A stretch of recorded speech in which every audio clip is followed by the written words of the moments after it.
my dear students, welcome back to Magnet Brains, the only channel where you get 100% free and quality education without any paid subscription. This is Saloni Pandey, your sociology educator.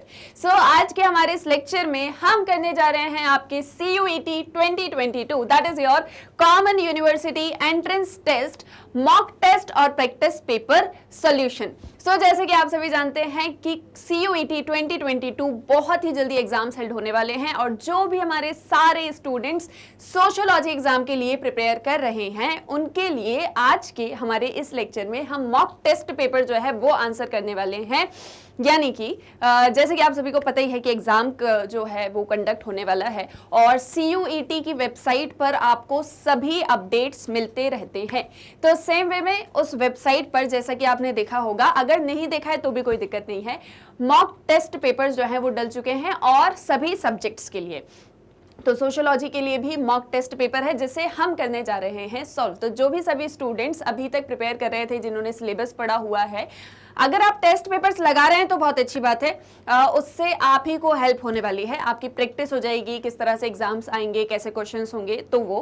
और जिन्होंने नहीं लगाए हैं, पहली बार अभी कोई test देने के लिए बैठे हो, तो ये मॉक टेस्ट आपके लिए बहुत बहुत बहुत ज़्यादा हेल्पफुल होने वाला है। अब कैसे? तो जैसे कि अभी तक CBSE कोर्स वगैरह पढ़ते थे और सारा कुछ जो भी आप प्रिपेयर करते थे, किसी भी बोर्ड से प्रिपेयर करते थे, तो अक्सर जो है हमने ये एक चीज़ देखी है कि जो भी बोर्ड होता था, स्पेशली ये चीज़ CBSE के साथ में होती थी कि वो आपको एक सैम्पल क्वेश्चन पेपर बता देते थे कि इस तरीके का पेपर जो है वो आने वाला है। तो सेम वे में CUET ने भी आपके लिए मॉक टेस्ट पेपर प्रिपेयर किया है, एक तरीके का एक सैंपल आपको बताया है। आपके लिए ये एक प्रैक्टिस टेस्ट पेपर है जिससे आपको ये भी पता चल जाएगा कि क्वेश्चंस किस तरह से आने वाले हैं और साथ ही साथ में आपको जो है एग्जाम में किस तरीके, मतलब एग्जाम के लिए पूरा कैसे प्रिपेयर होना और कैसे एग्जाम कंडक्ट होने वाला है।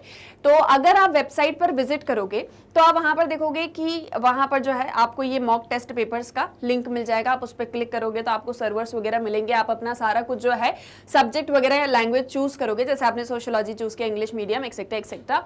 देन आप सर्वर्स पे क्लिक करोगे तो एक पूरा आपके जनरल इंस्ट्रक्शंस आएंगे। उस जनरल इंस्ट्रक्शंस को आप बहुत अच्छे से रीड करना, उसमें अराउंड 25 पॉइंट्स हैं, ठीक है, उसको बहुत अच्छे से रीड करना। उससे आपको क्या समझ में आएगा कि सबसे पहली चीज तो ऑनलाइन मोड में पेपर्स कैसे होंगे, कौन सा आंसर, मतलब अगर आप आंसर टिक करते हो तो कौन सा कलर होगा, कौन सा अगर आपने टिक किया है लेकिन सेव नहीं किया है, तो वो एक तरीके से पूरा प्रैक्टिस आपकी हो जाएगी कि ऑनलाइन मोड में बेसिकली क्वेश्चंस किस तरह से आते हैं और आपको उन्हें किस तरह से आंसर करना है, तो उसके लिए, ठीक है। और वहां पर सारे जो है क्वेश्चंस दिए गए हैं, आपको जस्ट आंसर चूज करने थे। बट अब उनके करेक्ट आंसर क्या है, जैसे मान लो आपने मॉक टेस्ट दिया भी है बट स्टिल अभी तक आंसर की नहीं पता है, और मान लो आपने अभी तक मॉक टेस्ट दिया ही नहीं है तो भी कोई दिक्कत नहीं है, क्योंकि वो मॉक टेस्ट यहाँ पर मैग्नेट ब्रेन्स पर अवेलेबल है। सोशियोलॉजी का सॉल्व मैं करवाने वाली हूँ, तो साथ ही साथ में हम क्वेश्चंस भी देखेंगे, आंसर्स भी देखेंगे, और जब हम आंसर्स देखेंगे, क्वेश्चंस को देखेंगे, तो साथ ही साथ में थोड़ा सा टॉपिक को भी डिस्कस करेंगे, जिससे क्या होगा, जिससे आपको जो है थोड़ी सी अंडरस्टैंडिंग और ज्यादा डेवलप हो जाएगी किसी चीज को लेके, कंसेप्ट को लेके। अब आपका जो सिलेबस है, तो जैसे कि आपको पता है कि ऑलरेडी जो है मैग्नेट ब्रेन्स पर सारा कोर्स कंप्लीट है, सोशियोलॉजी से रिलेटेड सभी क्लासेस, सारे टॉपिक, सारे चैप्टर, सब कुछ ऑलरेडी कंप्लीट है। तो आपको जस्ट लेक्चर्स को देखना है। आई होप सो आप फॉलो भी करते होंगे, है ना। तो अब जो है, क्योंकि मैंने आपको सारी इन्फॉर्मेशन दे दी और सारा सब कुछ बता दिया है, तो अब ज्यादा टाइम को वेस्ट नहीं करते हैं और फटाफट जो है हमारे क्वेश्चंस को देखते हैं, क्वेश्चंस के क्या आंसर होंगे और किस तरह से सारा सब कुछ करना है, ये हम आज के हमारे इस लेक्चर में सॉल्व करने वाले हैं। आई होप सो आप सभी मेरे साथ में रेडी हैं किस एक चीज के लिए, क्वेश्चंस को आंसर करने के लिए। तो सभी जो है मल्टीपल चॉइस क्वेश्चंस हैं, जस्ट आपको क्वेश्चन को रीड करना है, 4 ऑप्शंस है आपके सामने और आपको बताना है कि करेक्ट आंसर क्या होने वाला है। तो मेरे साथ में आपको भी जो है इस क्वेश्चन आंसर को, मतलब ये पूरे MCQs को सॉल्व करना है और आप मुझे कमेंट सेक्शन में आंसर्स बताओगे, देन मैं भी आपको करेक्ट आंसर क्या है वो सारी चीजें हम डिस्कस करने वाले हैं, ठीक है। स्टार्ट करते हैं क्वेश्चन नंबर 1 से। टोटल 50 क्वेश्चंस है हमारे पास में और सभी 50 क्वेश्चंस को हम आंसर करेंगे। So number 1, which among the following is not required demographic data. अब आपके पास में 4 ऑप्शंस हैं, economic development, planning of policies, implementation of policies and private welfare. Clear है? ये आपके पास में 4 ऑप्शंस हैं और आपका क्वेश्चन क्या कह रहा है, क्वेश्चन ये कह रहा है कि जो डेमोग्राफिक डेटा होता है उसमें क्या रिक्वायर्ड नहीं है। देखो ये दिख रहा है आपको, कैपिटल लेटर्स में लिखा हुआ है नॉट रिक्वायर्ड। कौन सा ऐसा फैक्टर है, कौन सी ऐसी फील्ड है या कौन सा ऐसा ऑप्शन है जो कि डेमोग्राफिक डेटा को कैलकुलेट करते टाइम हमें उसकी जरूरत नहीं होती है। ठीक है, अब ऑप्शन ए क्या है, इकोनॉमिक डेवलपमेंट। इकोनॉमी का कितना ज्यादा डेवलपमेंट हो रहा है। हम डेमोग्राफिक डेटा की बात करें, डेमोग्राफिक डेटा क्या होता है कि पर्टिकुलर एरिया में या हमारी कंट्री के अंदर, फॉर एग्जांपल इंडिया के अंदर जितने भी पीपल रह रहे हैं, तो उसमें जो है सारा कुछ उससे रिलेटेड जितनी भी सारी इंफॉर्मेशन हम कलेक्ट करते हैं, that is your demographic data. यानी आपके पीपल से रिलेटेड आपका जो भी सारा डेटा होता है, कितने मेल्स हैं, कितने फीमेल्स हैं, सेक्स रेशो क्या है, नंबर ऑफ बर्थ रेट क्या है, और आपका डेथ रेट क्या है, आपके बीच में जो है फर्टिलिटी रेट क्या है, आपके बीच में जो है मतलब एज सेक्स रेशो क्या है, एक्सेट्रा एक्सेट्रा, ढेर सारी चीजें जो सब कुछ आपने पढ़ा हुआ है चैप्टर नंबर 2 के अंदर, that is the demographic structure of Indian society. याद है सबको, ये चैप्टर नंबर 2 हम सभी ने पढ़ा हुआ है। तो इसी के अंदर हमने डेमोग्राफिक डेटा को जो है स्टडी किया था। डेमोग्राफिक डेटा आपके जो पूरे डेमोग्राफी से रिलेटेड जो भी सारी पॉपुलेशन है, पॉपुलेशन से रिलेटेड सारा कुछ जो डेटा होगा, that is called your demographic data. अब इसके अंदर इकोनॉमिक डेवलपमेंट की जरूरत होती है क्या, बताओ आप, रहती क्या जरूरत। तो इकोनॉमी किस तरह से डेवलप हो रही है, दैट इज ऑल्सो इंपॉर्टेंट। अब इकोनॉमिक डेवलपमेंट के अंदर हम ये भी चीजें देखेंगे कि कितने लोगों के पास में एम्प्लॉयमेंट है, कितने लोग जो हैं जॉबलेस हैं, जिनके पास में किसी तरह का सोर्स ऑफ इनकम नहीं है, और साथ ही साथ में सभी इकोनॉमी में भी इक्वली है या नहीं है, वुमेन्स का क्या स्टेटस है, एक्सेट्रा एक्सेट्रा, ये सारी चीजें आप देखोगे। तो इकोनॉमिक डेवलपमेंट तो भैया रिक्वायर्ड है, तो ये तो ऑप्शन नहीं होगा। सेकेंड है प्लानिंग ऑफ पॉलिसीज। गवर्नमेंट जो भी प्लान्स, जो भी पॉलिसीज लेकर आती है, so that is again for the welfare of the population. जैसे फॉर एग्जांपल मान लो गवर्नमेंट कोई हेल्थ से रिलेटेड पॉलिसी लेकर आई, so again that comes under your demographic data. Clear है। सो ये पॉइंट भी आपका जो है नहीं होने वाला है। अब थर्ड क्या है, इम्प्लीमेंटेशन ऑफ पॉलिसीज। अब अगर गवर्नमेंट कोई हेल्थ को लेके पॉलिसी लेकर आ रही है, जैसे फॉर एग्जांपल मान लो गवर्नमेंट पॉलिसी लेकर आई जननी सुरक्षा योजना, ठीक है, अब ये पॉलिसी इंप्लीमेंट भी तो होगी, तो ऑब्वियसली ये भी जो है रिक्वायर्ड है। अब है आपका नेक्स्ट प्राइवेट वेलफेयर। तो जो प्राइवेट पीपल हैं, ठीक है, जो गवर्नमेंट से रिलेटेड नहीं है, उनका वेलफेयर कैसे हो रहा है, कितना हो रहा है, क्या इस एक चीज की हमको जरूरत होती है डेमोग्राफिक डेटा को कैलकुलेट करने के लिए। सो जैसे मैंने आपको बताया कि ये तीनों ऑप्शंस तो भैया करेक्ट नहीं है, तो आपका करेक्ट आंसर क्या हो जाएगा, option 4। That means private welfare is not required demographic data. तो जब भी आप डेमोग्राफिक डेटा को कैलकुलेट करते हो, तो आप उसमें पॉपुलेशन से रिलेटेड हर एक एस्पेक्ट को कैलकुलेट करते हो। आप उसमें एज, बर्थ और साथ ही साथ में जो है डेथ रेट हो गया, फिर इसके बाद में फर्टिलिटी रेट हो गया आपका जो है, मतलब फिर उसके बाद में डेमोग्राफिक डिविडेंड, एक्सेट्रा एक्सेट्रा, बहुत सारे कंसेप्ट आते हैं जो सारा सब कुछ हमने ऑलरेडी चैप्टर के अंदर पढ़ा हुआ है। तो यहाँ पर जो आपका करेक्ट आंसर है that is D, that means private welfare. Private welfare is not required in demographic data. अब यहाँ पर क्योंकि ये 4 ऑप्शंस है और हमको इनमें से ही आपको सारा कुछ चूज करना है, तो यहाँ पर अप्रोप्रिएट आंसर क्या है, D, that is private welfare. Clear है, ये भी आ गया समझ में। अब आ जाओ नेक्स्ट क्वेश्चन पे, जल्दी बताओ मुझे ये क्लियर हुआ जो भी अभी यहाँ पर मैंने बोला, जो भी मैंने आपको एक्सप्लेन किया। Okay, next question number 2 is the theory of population growth was written in dash। theory of population growth किसने दी थी, सबसे पहले तो ये बताओ, theory of population growth जो है वो किसने दी थी, ये बताओ मुझे, और ये बताओगे तो फिर इसका भी आंसर आपको देना है। मतलब चलो ठीक है, क्वेश्चन के अकॉर्डिंग अगर हम बात करें तो theory of population growth जो है वो किस एक चीज में लिखी गई थी। so first option is the sociological analysis of population, second is essay on population, third sociology and population, and fourth social civil service. इन चारों में से कौन सा ऑप्शन करेक्ट होगा। थ्योरी ऑफ पॉपुलेशन हमने किस एक चीज में लिखी थी, मतलब हमने नहीं, जिसने भी लिखी थी तो काय में लिखी थी उनने, was written in, what is the correct answer, जल्दी बताओ, जल्दी से मुझे कमेंट सेक्शन के अंदर बताओ। And yes, the correct answer is option B, that is essay on population. Clear है, किसने लिखी थी अब ये थ्योरी, तो वो भी आप ध्यान में रखो, क्योंकि थ्योरी ऑफ पॉपुलेशन ग्रोथ से रिलेटेड क्वेश्चन आए तो हो सकता है क्वेश्चन ये भी आ जाए एग्जाम में कि ये थ्योरी दी किसने थी, तो आपको वो भी पता होना चाहिए किसने दी थी। Thomas Malthus. Thomas Malthus, Thomas Malthus gave this theory of population growth. Clear है, नो डाउट, येस और नो, जल्दी बताओ मुझे कमेंट सेक्शन में। ओके, तो अब हम मूव करते हैं हमारे थर्ड क्वेश्चन की तरफ। Question says The second stage of demographic transition is called। Second stage जो है डेमोग्राफिक ट्रांजिशन की क्या कहलाई जाती है, या जो डेमोग्राफिक ट्रांजिशन की सेकंड स्टेज होती है उसको हम क्या बोलते हैं। अब आपने स्टेजेस ऑफ जो है ये डेमोग्राफिक ट्रांजिशन या स्टेजेस ऑफ डेवलपमेंट पढ़ा हुआ है, ये सारा कुछ आपने पढ़ा हुआ है। ये अगेन चैप्टर 2 से क्वेश्चन है, अगेन जो है चैप्टर 2 से ही आपका क्वेश्चन है। अब आपको बताना है सेकंड स्टेज क्या कहलाती है। Population explosion, life expectancy, transitional stage या रिप्लेसमेंट लेवल, क्या कहलाती है second stage of demographic transition. ध्यान करो, वो सारी स्टेजेस को ध्यान करो जो भी आपने चैप्टर के अंदर पढ़ी हुई थी। नहीं है ध्यान तो भी ध्यान करो, ठीक है। मैं आपको लास्ट में बताती हूँ कौन कौन सी स्टेजेस थी और किस तरीके से जो है डेवलपमेंट होता है, बट आप मुझे आंसर बताओ, जल्दी से बताओ कौन सी स्टेज कहलाती है second stage of demographic transition. Population explosion, life expectancy, transitional stage या replacement level. What is the correct answer? जल्दी से कमेंट सेक्शन में जल्दी जल्दी से मुझे आंसर्स बताओ। And the correct answer here is option A, that is population explosion. इसे कहा जाता है पॉपुलेशन एक्सप्लोजन। अब पॉपुलेशन एक्सप्लोजन क्यों कहा जाता है? अच्छा देखो, ये एक जो क्वेश्चन है ना, इसमें मैं आपको एक और चीज बताऊं, इसमें आपका जो आंसर है वो ट्रांजिशनल स्टेज भी हमको लग रहा है, ट्रांजिशनल स्टेज भी हो सकता है। मतलब इसका मतलब ये नहीं कि इसके अंदर दो क्वेश्चंस, मतलब दो आंसर्स हैं। आंसर यही है आपका पॉपुलेशन एक्सप्लोजन, लेकिन बहुत बार ये कंफ्यूजन भी रहती है कि शायद ट्रांजिशनल स्टेज भी होगा। अब ऐसा क्यों होता है? देखो मैं आपको बताऊं, 3 स्टेजेस होती हैं डेमोग्राफिक ट्रांजिशन के अंदर, मतलब डेमोग्राफी के अंदर, फर्स्ट, सेकेंड, थर्ड। फर्स्ट क्या होती है? जहां पर बिल्कुल ही बैकवर्ड कंट्री है। बैकवर्ड कंट्री का ये कि यहाँ पर जो बर्थ रेट है ना वो भी बहुत कम है और यहाँ पर जो डेथ रेट है वो भी बहुत कम है। आया समझ में कि यहाँ पर जो आपके बर्थ रेट है वो बहुत ही कम है और जो आपका डेथ रेट है, सॉरी डेथ रेट जो है वो आपका ज्यादा रहता है, डेथ रेट आपका बहुत ज्यादा, तो बहुत ही बैकवर्ड कंट्री होती है।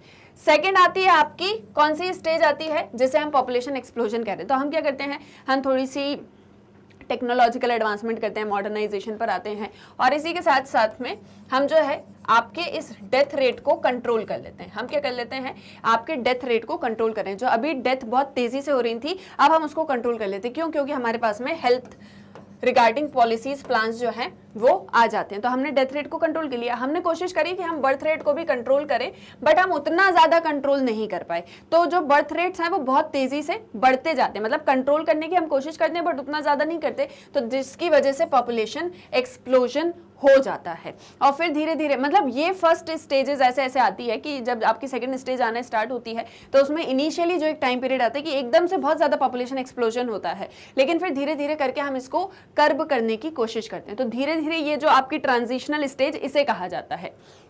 क्लियर है? और फिर फाइनली आती है जहां पर आप बर्थ रेट को भी कंट्रोल कर लेते हो और आप डेथ रेट को भी कंट्रोल कर लेते हो।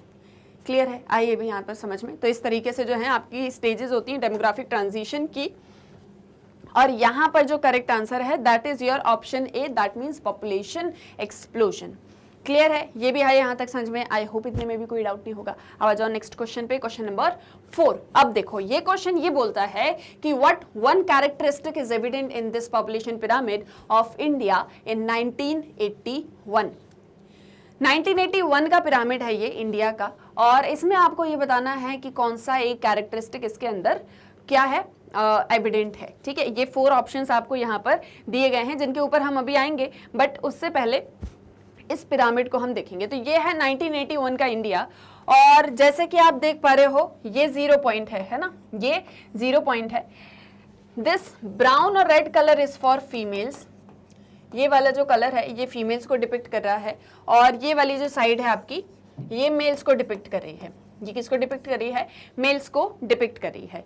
ये 0 to 4 ईयर्स से स्टार्ट है, देन 5 to 9, 10 to 14 ऐसे करते करते 80+ ईयर्स तक गई है। तो ये आपकी पूरी एजेस बता रहे हैं कि मतलब 0 to 4 ईयर्स तक के जितने भी पीपल हैं वो सभी इस एक लाइन के अंदर आ रहे हैं, वो सभी जो है इस एक लाइन के अंदर आ रहे हैं।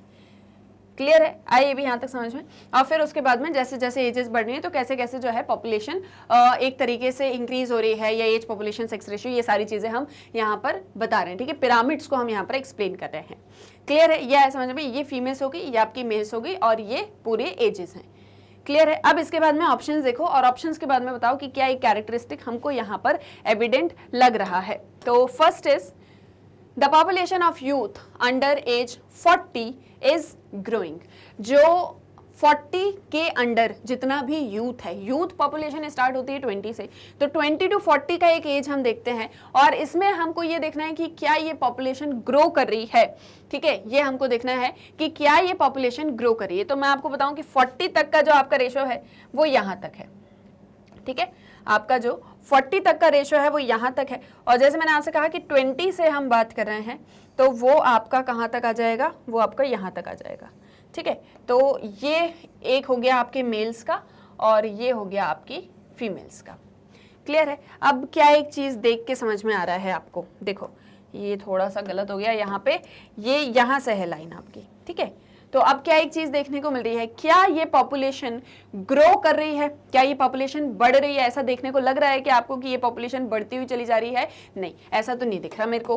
क्यों नहीं दिख रहा मेरे को ऐसा? क्योंकि ये देखो पॉपुलेशन कम हो रही है, ये क्या हो रही है, पॉपुलेशन कम हो रही है। यहाँ पे जैसे जैसे हम ऊपर बढ़ रहे हैं तो ये स्क्वीज हो रहा है, पिरामिड क्या हो रहा है, स्क्वीज हो रहा है ना, ऐसे स्क्वीज हो रहा है। अगर यहाँ पर बल्ज होता, अगर यहाँ पर बल्ज होता और मान लो ये मुझे ऐसा दिख रहा होता, ये मुझे कुछ ऐसा दिख रहा होता, तो मैं शायद मानती कि हाँ पॉपुलेशन बढ़ रही है, बट नहीं बढ़ रही, पॉपुलेशन इवन मुझे कम होती हुई दिख रही है। तो ए जो आपका ऑप्शन है वो तो करेक्ट नहीं है। ठीक है, ये जो ऑप्शन है ये तो करेक्ट नहीं है। सेकंड क्या है, there are more females aged 0 to 4 than females. 0 to 4 के बीच में जो फीमेल्स हैं उनका नंबर ज्यादा है एज कंपेयर टू मेल्स। क्या कहा जा रहा है, फीमेल्स का नंबर जो है वो ज्यादा है एज कंपेयर टू मेल्स। अब मुझे यहाँ पर दिख रहा है कि जितने 0 to 4 के अंदर मेल्स हैं वो भी यहाँ तक हैं, दैट मीन्स 12 तक हैं, और यहाँ पर जो है वो थोड़ा सा 12 से आगे हैं। वैसे तो वो बराबर पर ही है बट थोड़ा सा मुझे 12 से आगे देखने को मिल रहे हैं। क्लियर है? तो ये वाला ऑप्शन शायद सही है। ठीक है, ये वाला ऑप्शन जो है शायद सही है, बट अभी और को देख लेते हैं ना, अभी और ऑप्शंस को जो है हम देख लेते हैं। सो ये वाले ऑप्शन को अभी हम रखते हैं कि फीमेल जो है वो ज्यादा दिख रही हैं। India is in stage 2 of the demographic transition model. India जो है वो अपनी स्टेज 2 में है डेमोग्राफिक ट्रांजिशन मॉडल के। डेमोग्राफिक ट्रांजिशन मॉडल की स्टेज 2 क्या होती है, पॉपुलेशन एक्सप्लोजन, मतलब जहां पर पॉपुलेशन जो है वो एक्सप्लोड हो रही है, मतलब बहुत तेजी से बढ़ रही है। तो भाई यहाँ पर आपको देखने को मिल रहा है क्या कि पॉपुलेशन बहुत तेजी से बढ़ रही है या पॉपुलेशन एक्सप्लोड हो रही है? तो ऐसा तो मुझे नहीं दिख रहा है, क्योंकि ये जो कर्व है ये स्क्वीज हो रहा है। ये कैसा हो रहा है, स्क्वीज हो रहा है। अगर इसके अंदर बल्ज होता तो मुझे लगता कि शायद पॉपुलेशन जो है वो बहुत तेजी से बढ़ रही है, बट ऐसा भी मुझे देखने को नहीं मिल रहा। Then there are more women aged 65 to 99 than men. Man के कंपैरिजन में ज्यादा वुमेन है, ज्यादा क्या है, वुमेन है 65 से लेके 99 के एज ग्रुप में। अब इसको भी देख लेते हैं हम, 65 से लेके 99 का एज ग्रुप जो आपका स्टार्ट हो रहा है यहाँ से। तो ये हैं आपके मेल्स। अब ये मुझे कहाँ पर दिख रहे हैं, ये मुझे 2 के पास में दिख रहे हैं, और जो आपकी फीमेल्स हैं वो भी मुझे 2 के ही आसपास में दिख रही है। तो अगेन ये वाला ऑप्शन तो करेक्ट नहीं होगा, क्योंकि यहाँ पर क्या एक चीज हमको देखने को मिल रही है कि मेल्स और फीमेल्स जो दोनों ही हैं कंपैरेटिवली दोनों का नंबर इक्वली ही है। तो ये एक चीज कहना कि फीमेल्स ज्यादा है एज कंपेयर टू मेल्स, वो भी करेक्ट नहीं होगा। So which one characteristic is evident, अभी तक कौन सा एक जो है कैरेक्टरिस्टिक हमको सही लगा, ऑब्वियसली ऑप्शन बी कि 0 to 4 के बीच में जो नंबर ऑफ फीमेल्स है वो मेल्स के कंपैरिजन में ज्यादा है। बहुत ज्यादा चेंज तो नहीं है कि 12 से 13 या 14 चला गया, बट बिल्कुल थोड़ा सा ही मीगर चेंज हमको देखने को मिलता है। So correct answer here is option B, that is there are more females aged 0 to 4 than males. Correct answer क्या हो गया आपके 4 ऑप्शंस में से, ऑप्शन बी। क्लियर है? ये भी आगे यहां तक समझ में, आई होप इसमें भी आपको कोई डाउट नहीं होगा। Then we are coming to our question number 5। According to Thomas Malthus, dash increases the death rate।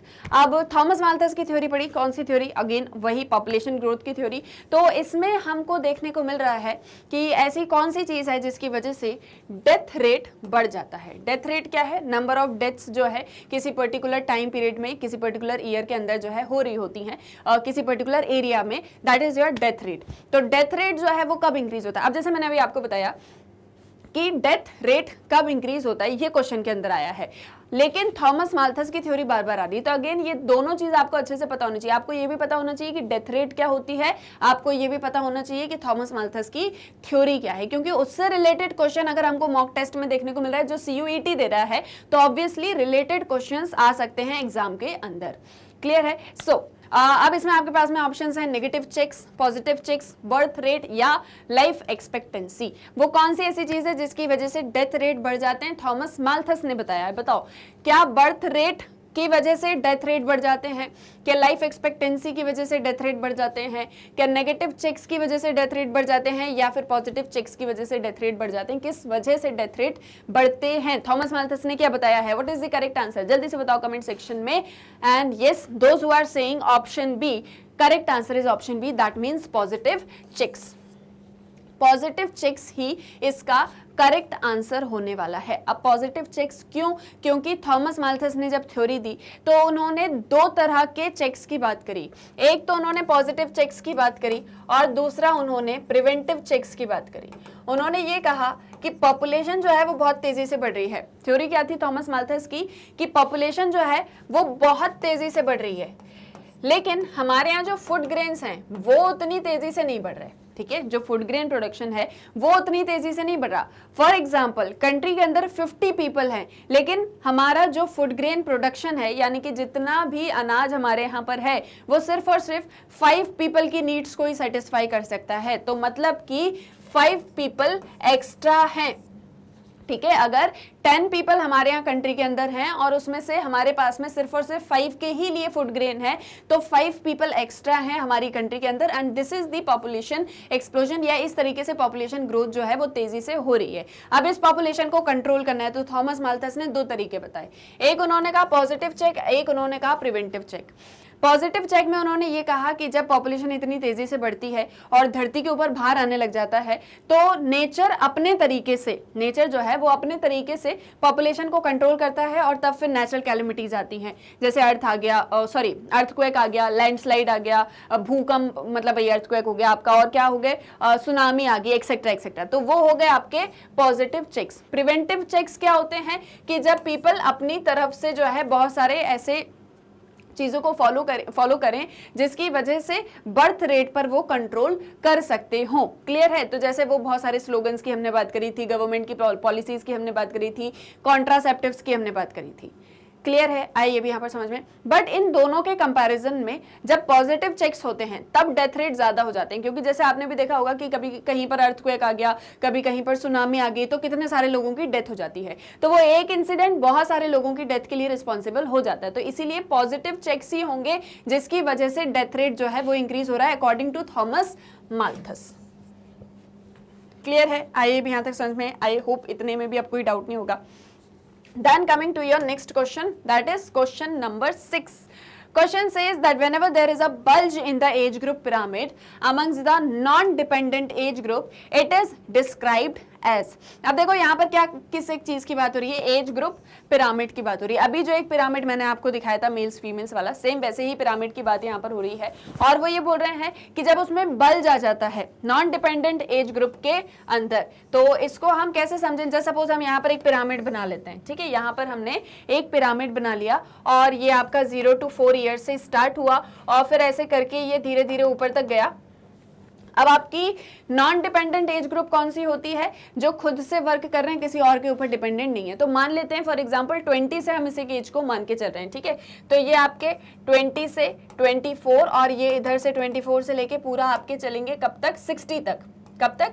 60 तक, क्योंकि 60 के बाद में रिटायरमेंट हो जाता है और फिर आप जो है डिपेंडेंट हो जाते हो। तो ये आपका मान लो ये इतनी जो है that is your non dependent age group. ये किसी के भी ऊपर डिपेंडेंट नहीं है क्योंकि ये खुद से कमा खा रहे हैं। ठीक है, तो ये हो गई आपकी कौन सी? Non dependent age group. अब एक पिरामिड को कंस्ट्रक्ट करते हैं। ठीक है, अब जो है एक पिरामिड को कंस्ट्रक्ट कर रहे हैं और इस साइड आपकी फीमेल्स है और इस साइड आपके मेल्स हैं। तो जस्ट सपोज ये जो आपके यहाँ पर मेल्स हैं, ये एकदम से ऐसे पिरामिड चल रहा था, ऐसे ऐसे पिरामिड चल रहा था, लेकिन जब ये 20 वाला टाइम आया तो ये एकदम से पिरामिड में बल्ज हमको देखने को मिला और ये वापस से कम हो गया ऊपर जाके। और सेम इधर फीमेल्स की हम बात करें तो फीमेल्स में भी कुछ इसी तरीके से चल रहा था और फिर ये यहाँ पर आके एकदम से बल्ज आ गया और फिर ये वापस से ऊपर नॉर्मल हो गया। ये सेम वही एज ग्रुप पिरामिड की हम बात करें जो अभी हमने थोड़ी देर पहले ही डिस्कस किया था।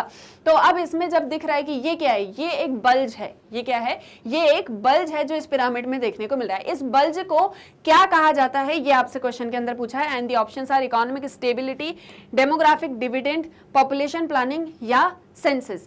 क्या एक चीज हम कहेंगे जब नॉन इंडिपेंडेंट एज ग्रुप जो है उनमें बल्ज आने लग जाता है या उनकी पॉपुलेशन जब बढ़ जाती है, so that is called as demographic dividend. अब डेमोग्राफिक डिविडेंड हम क्यों बोलते हैं, क्योंकि यहाँ पर जो नॉन डिपेंडेंट पीपल हैं वो ज्यादा हैं और डिपेंडेंट जो हैं वो कम हो चुके हैं। और जब डिपेंडेंट कम हो जाते हैं और नॉन डिपेंडेंट बढ़ जाते हैं, इसका मतलब ये है कि for example 4 non dependent people हैं किसी एक डिपेंडेंट पर्सन का ध्यान रखने के लिए, तो उसकी वजह से हमारी डेमोग्राफी जो है वो प्रॉफिट में रहेगी और इसीलिए उसको डेमोग्राफिक डिविडेंड होने वाला है। तो करेक्ट आंसर होगा यहाँ पर option B, that is demographic dividend. ना ही पॉपुलेशन प्लानिंग, ना ही इकोनॉमिक स्टेबिलिटी और ना ही आपके सेंसस, क्योंकि सभी कॉन्सेप्ट्स बिल्कुल डिफरेंट हैं। क्लियर है ये भी। अब आ जाओ क्वेश्चन नंबर 7 पे। So the sociological perspective on race. अब रेस की बात हम सभी ने मतलब पढ़ी हुई है चैप्टर के अंदर, वो वाली रेस नहीं जो अक्सर जो है साइकिलिंग रेस और एक्सेट्रा एक्सेट्रा वो वाली रेस नहीं, बट जिस रेस को हम रिप्रेजेंट करते हैं, जैसे कास्ट हमारे यहाँ पर है तो एक रेस वाला, रेशियल डिस्क्रिमिनेशन जो हमने पढ़ा हुआ था।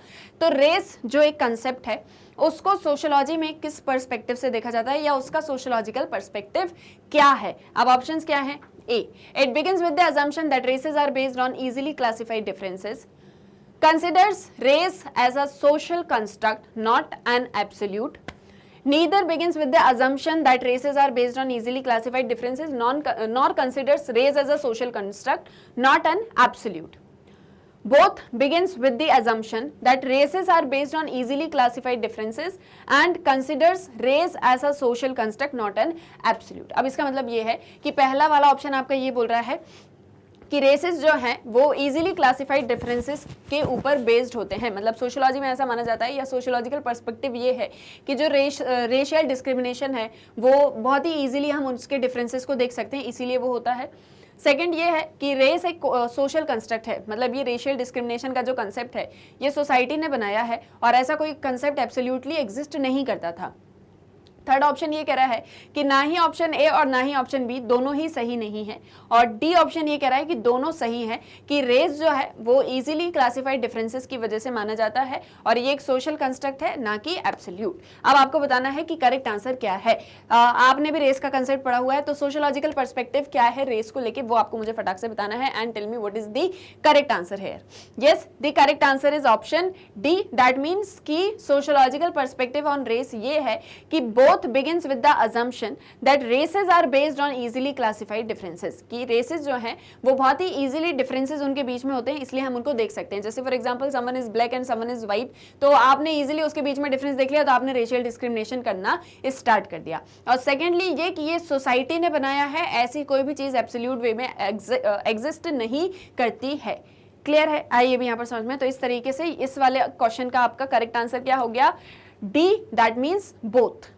क्लियर है। अब question number 8। So which of these terms refers to an independent country whose people mostly share a common identity? इनमें से वो कौन सा टर्म है जो ये बोलता है कि एक इंडिपेंडेंट कंट्री के लिए मतलब वो टर्म यूज किया जाता है जहां पर जो पीपल रहते हैं उस कंट्री के अंदर वो कॉमन आइडेंटिटी को शेयर करते हैं। एक इंडिपेंडेंट कंट्री है और जितने भी पीपल उसके अंदर रह रहे हैं वो कॉमन आइडेंटिटी को शेयर करते हैं। क्लियर है, कौन कौन सा ऑप्शन है, colonial empire, ethnic group, nation state या प्लूरल सोसाइटी। क्या हम उस कंट्री को कहेंगे जो इंडिपेंडेंट है और वहाँ के लोग कॉमन आइडेंटिटी को शेयर करते हैं, मतलब उनकी पहचान जो है वो उसी कंट्री से है और साथ ही साथ में वहाँ पर जो है मतलब उनकी जो आइडेंटिटी है वो नन और लेस कॉमन ही है, एक ही जैसी है, मतलब पर्सनल आइडेंटिटी नहीं बट एज अ होल उनकी आइडेंटिटी की हम बात कर रहे हैं। तो क्या होगा करेक्ट आंसर। आप इमेजिन करो आप कौन सी कंट्री में रहते हो, वो किस एक तरीके की कंट्री है और आपकी कंट्री कैसी है, क्या वो कॉलोनियल एम्पायर है, एथनिक है, नेशन स्टेट है, प्लूरल सोसाइटी है, क्या है आपकी कंट्री, सोचो थोड़ा सा और मुझे फटाक से बताओ कमेंट सेक्शन में कि इसका करेक्ट आंसर क्या। So the correct answer here is option C, that is nation state, क्योंकि नेशन स्टेट एक ऐसा कंसेप्ट है जो इंडिपेंडेंट कंट्री की बात करता है और साथ ही साथ में इसके अंदर जितने भी पीपल होते हैं, सबसे पहली चीज तो वो सोवरेन है और साथ ही साथ में वो सेम आइडेंटिटी को शेयर करते हैं। ये सारे कंसेप्ट आपने चैप्टर नंबर 6 के अंदर पढ़े हुए हैं ऑलरेडी। सो आई होप सो क्लियर होगा कि क्या होता है नेशन स्टेट का कंसेप्ट। और भी आपने आगे अपनी डिफरेंट बुक्स में जो है पढ़े हुए हैं, क्योंकि 12th के अंदर आपकी 2 बुक्स थी ना, तो इसीलिए। Okay, then question number 9, which of the following is not a feature central to public perception of disability. कहाँ पढ़ा है डिसेबिलिटी के बारे में और कौन से चैप्टर के अंदर पढ़ा हुआ है, याद है किसी को?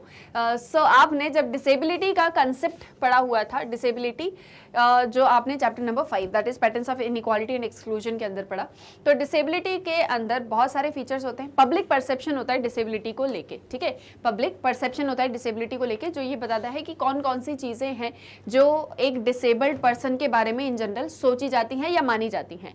तो वो पब्लिक परसेप्शन ऑफ डिसेबिलिटी का क्या एक कैरेक्टरिस्टिक नहीं है, ये आपको बताना है, ठीक है, कौन सा एक कैरेक्टरिस्टिक नहीं है ये आपको यहां पर बताना है। और 4 ऑप्शंस आपके सामने, ठीक है, मैं रीड कर देती हूँ। Option A, disability is linked with the disabled individual self perception.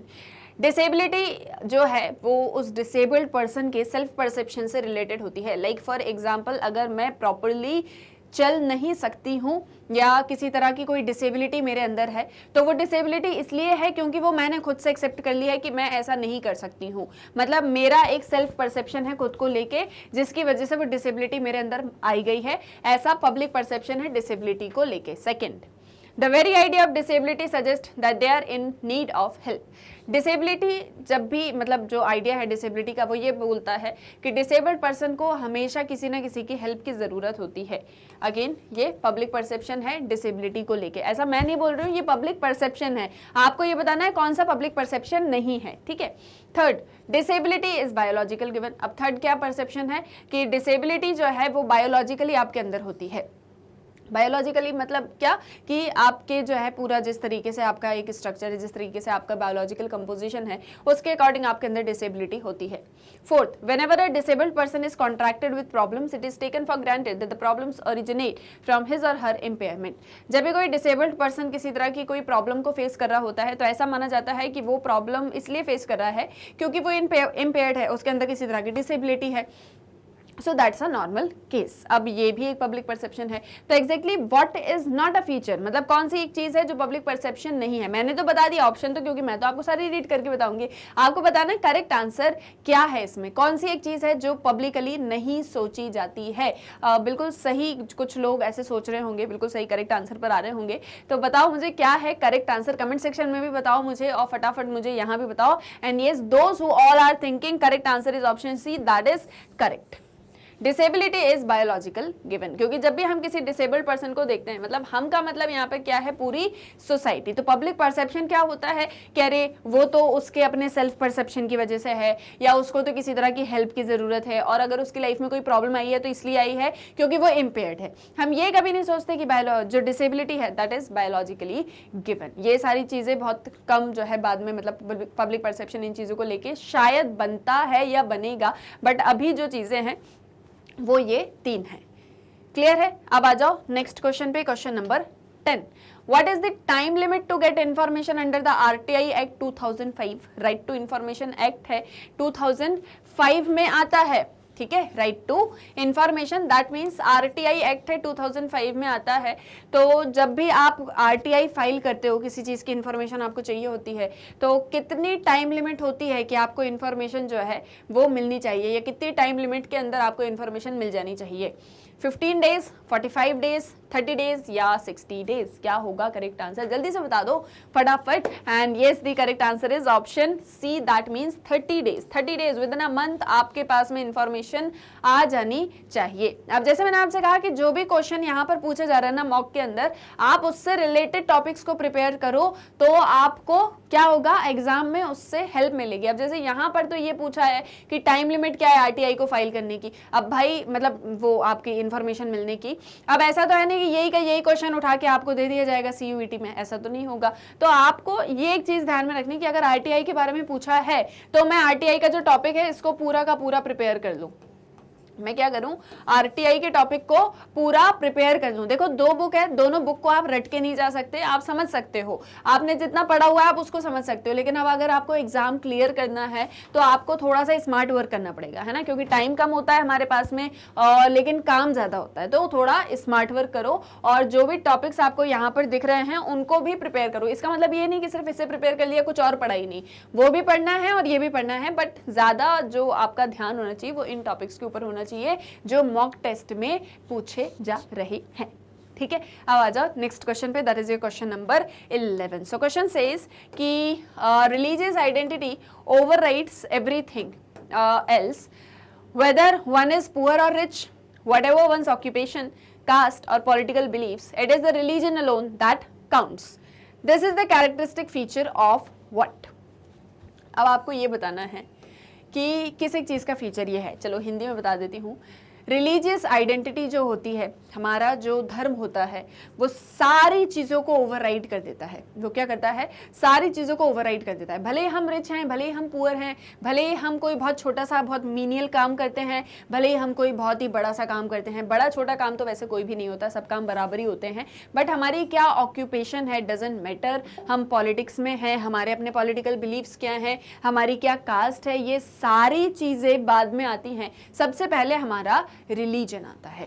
अब ये किस एक चीज का फीचर बता रहा है? क्या एक चीज आपको इस एक सेंटेंस के अंदर जो है वो रिफ्लेक्ट हो रही है? Political identity, regionalism, both political identity and regionalism, या कम्युनलिज्म। आपकी अपनी पॉलिटिकल आइडेंटिटी ये बात बोलती है, आपका अपना रीजनलिज्म, रीजनलिज्म मतलब कि क्षेत्रवाद जिसे कहा जाता है, रीजन की बात जब हम करते हैं, या दोनों पॉलिटिकल आइडेंटिटी और रीजनलिज्म यहाँ पर परफेक्ट बैठता है, या फिर कम्युनलिज्म इसका करेक्ट आंसर होगा। क्या होगा करेक्ट आंसर, ये आपको मुझे बताना है। And the correct answer is option D, that is communalism. Communalism की जो आइडियोलॉजी होती है that is about the religious identity. और यहाँ पर हम अपने रिलीजन को लेके बहुत ही ज़्यादा क्या होते हैं, मतलब बिल्कुल ऐसे हो जाते हैं कि हमारा रिलीजन ही सुप्रीम है, बाकी सारे रिलीजन इन्फीरियर हैं। क्लियर है? अब आ जाओ नेक्स्ट क्वेश्चन पे, question number 12। Which article is for the protection of interest of minorities in the domain of educational admission to any academic session? अब इनमें से कौन सा आर्टिकल है जो protection of interest of minorities की बात करता है in the domain of educational admission in academic session? मतलब सबसे पहले तो ये देखो कि protection of interest of minorities कौन से आर्टिकल्स के अंदर आता है। क्या 26, 27, 29, 30 काय में आता है? बताओ। प्रोटेक्शन ऑफ माइनॉरिटीज काय में आता है, और उस प्रोटेक्शन ऑफ माइनॉरिटीज के बाद में कौन सा वो आर्टिकल है जो ये बोलता है कि जो एजुकेशनल इंस्टीट्यूशंस होते हैं उसमें आप कभी भी एडमिशन ले सकते हो। मतलब जब उनका एकेडमिक सेक्शन होता है तो आप किसी भी इंस्टीट्यूशन में एडमिशन ले सकते हो। एजुकेशनल इंस्टीट्यूशंस में एडमिशन की जो राइट होता है माइनॉरिटीज को, वो कौन से आर्टिकल से मिल रहा है? देखो यहाँ पर सिर्फ और सिर्फ प्रोटेक्शन ऑफ माइनॉरिटीज की ही बात नहीं हो रही है, बल्कि एजुकेशनल एडमिशन की भी बात हो रही है। तो दोनों को ध्यान में रखते हुए आंसर दो कि करेक्ट आंसर क्या होगा, 26, 27, 29 या 30। And the correct answer here is option D, that means article 30।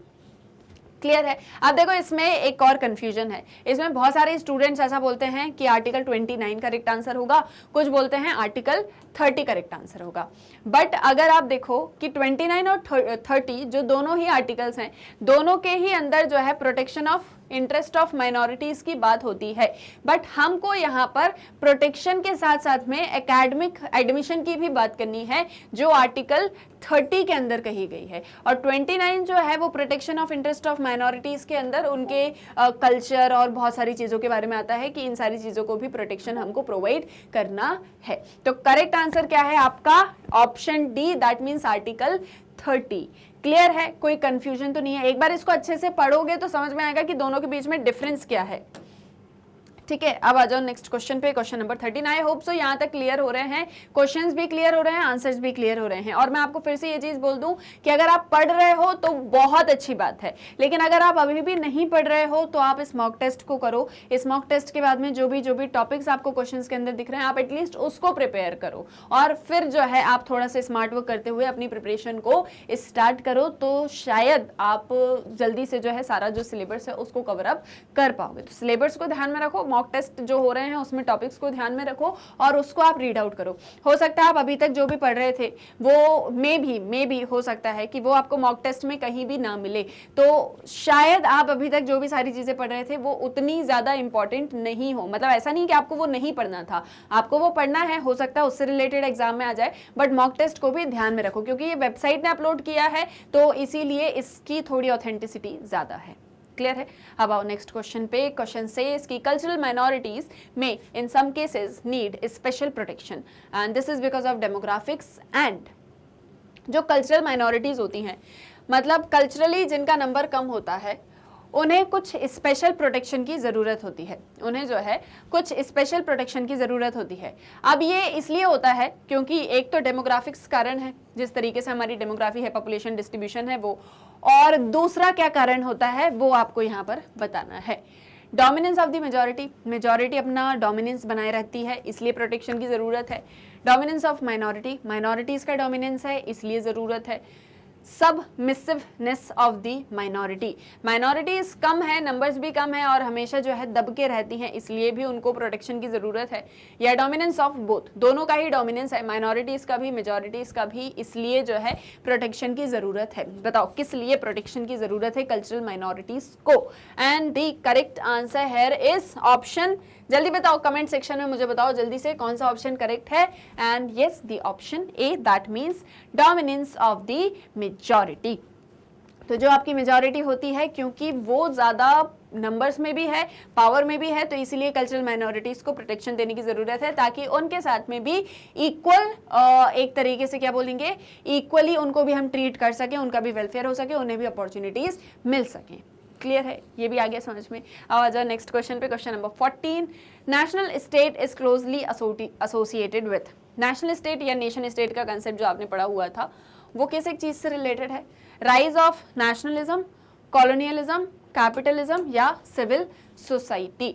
मतलब जहाँ पर नेशनलिज्म की बहुत ज़्यादा स्पिरिट होती है कि हमारा नेशन जो है वो सब कुछ है, हमारे नेशन के लिए हम मर मिटेंगे। कॉलोनियलिज्म, जहाँ पर कोई दूसरी कंट्री आपके ऊपर रूल कर रही है। कैपिटलिज्म, जहाँ पर जो प्राइवेट पर्सनस हैं वो ज़्यादा से ज़्यादा प्रॉफिट मेकिंग कर रहे हैं। या सिविल सोसाइटी, जो सोसाइटी में डिफरेंट सेक्शंस की बात करी है वेलफेयर की। सो नेशन स्टेट का कंसेप्ट किससे रिलेटेड है बताओ मुझे फटाक से कमेंट सेक्शन में।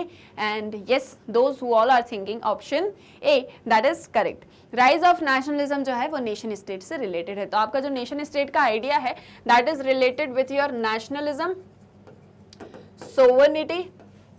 क्लियर है? ये देखो, ये जो आपका नेशन स्टेट का कंसेप्ट है इसके अंदर एक तो नेशनलिज्म आता है, दूसरा इसके अंदर सोवर्निटी आती है। क्या आती है? सोवर्निटी। इसी के अंदर डेमोक्रेटिक आइडियल्स भी आते हैं आपके, यानी कि डेमोक्रेसी भी आती है, और इसी के अंदर आपके जितने भी पीपल होते हैं उनकी कॉमन आइडेंटिटी होती है। ये सभी कंसेप्ट्स आते हैं। तो नेशन स्टेट का कंसेप्ट आपने ऑलरेडी पढ़ा हुआ है तो वही यहाँ पर पूछा गया है। देन नेक्स्ट है आपका question number 15। So the larger princely states of Mysore, Kashmir and Baroda after independence were sought to be reorganized into ethno-linguistic states. This was done in response to।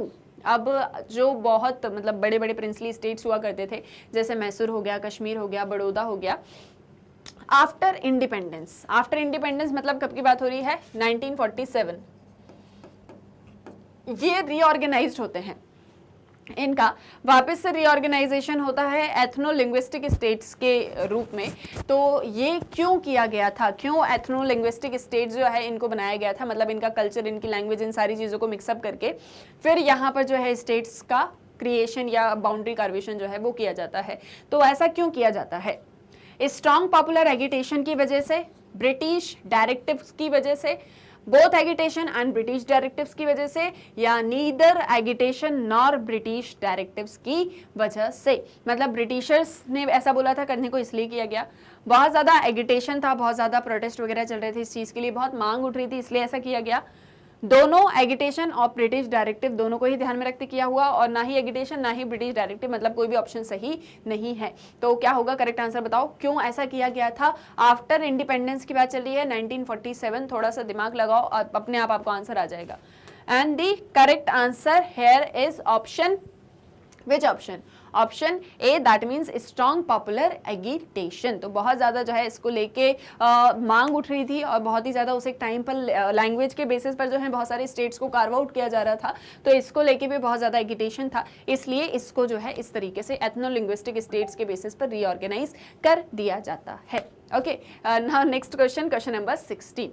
So given below are the two statements, one is labeled as assertion and the other is labeled as reason. अब यहाँ पर आपको दो statement दिख रहे हैं, एक आपको असर्शन दिख रहा है, एक आपको रीजन दिख रहा है। आपको इन दोनों को पढ़ना है और फिर आपको जो है आगे मतलब 4 ऑप्शंस आपको मिलेंगे। ये हैं आपके 4 ऑप्शंस, इसमें से आपको बताना है कि करेक्ट आंसर क्या है। असर्शन ये कहता है, असर्शन रीजन बहुत बार हमने ये क्वेश्चंस किए हुए हैं, तो आपको ध्यान से पढ़ना है और बस आंसर बताना है। सो असर्शन कहता है कि कोविड-19 has led to significant increase in the death rate with global death toll crossing 2 million people. कोविड-19 की वजह से बहुत सारी डेथ होती हैं, और इसमें ग्लोबल लेवल पर भी अगर हम बात करें तो 2 मिलियन से ज़्यादा लोगों की डेथ जो है वो हो जाती है जस्ट बिकॉज ऑफ कोविड-19। रीज़न ये है कि माल्थस बिलीव कि positive checks to population growth in the form of famines and diseases were inevitable because they were nature's way of dealing with the imbalance between food supply and increasing population. Malthus positive checks में believe करते थे, वो ये बोलते थे कि जब population इतनी तेजी से बढ़ती चली जाएगी लेकिन हमारे पास में फूड सप्लाई नहीं होगा, तो नेचर अपने तरीके से पॉपुलेशन को कंट्रोल करेगी और फिर डिसीजेस फैलेंगे, फेमाइंस आएंगी, और इस कारण से हम इस इम्बैलेंस को जो है डील कर पाएंगे ताकि पॉपुलेशन को कंट्रोल कर सकें, ऐसा माल्थस ने बताया। तो अब आपके पास में जो ऑप्शंस हैं वो आपको बताने हैं। आपको असर्शन पता चल गया, रीजन क्या है आपको वो भी पता चल गया ना। Options both A and R R correct and R is the correct explanation of A. दोनों असर्शन रीजन बिल्कुल सही हैं, और रीजन जो है वो असर्शन को बहुत अच्छे से एक्सप्लेन कर पा रहा है। ऑप्शन बी ये है कि दोनों असर्शन और रीजन गलत है, but reason is not the correct explanation of A. Reason जो है वो असर्शन को अच्छे से एक्सप्लेन नहीं कर पा रहा है। A is correct, R is not correct.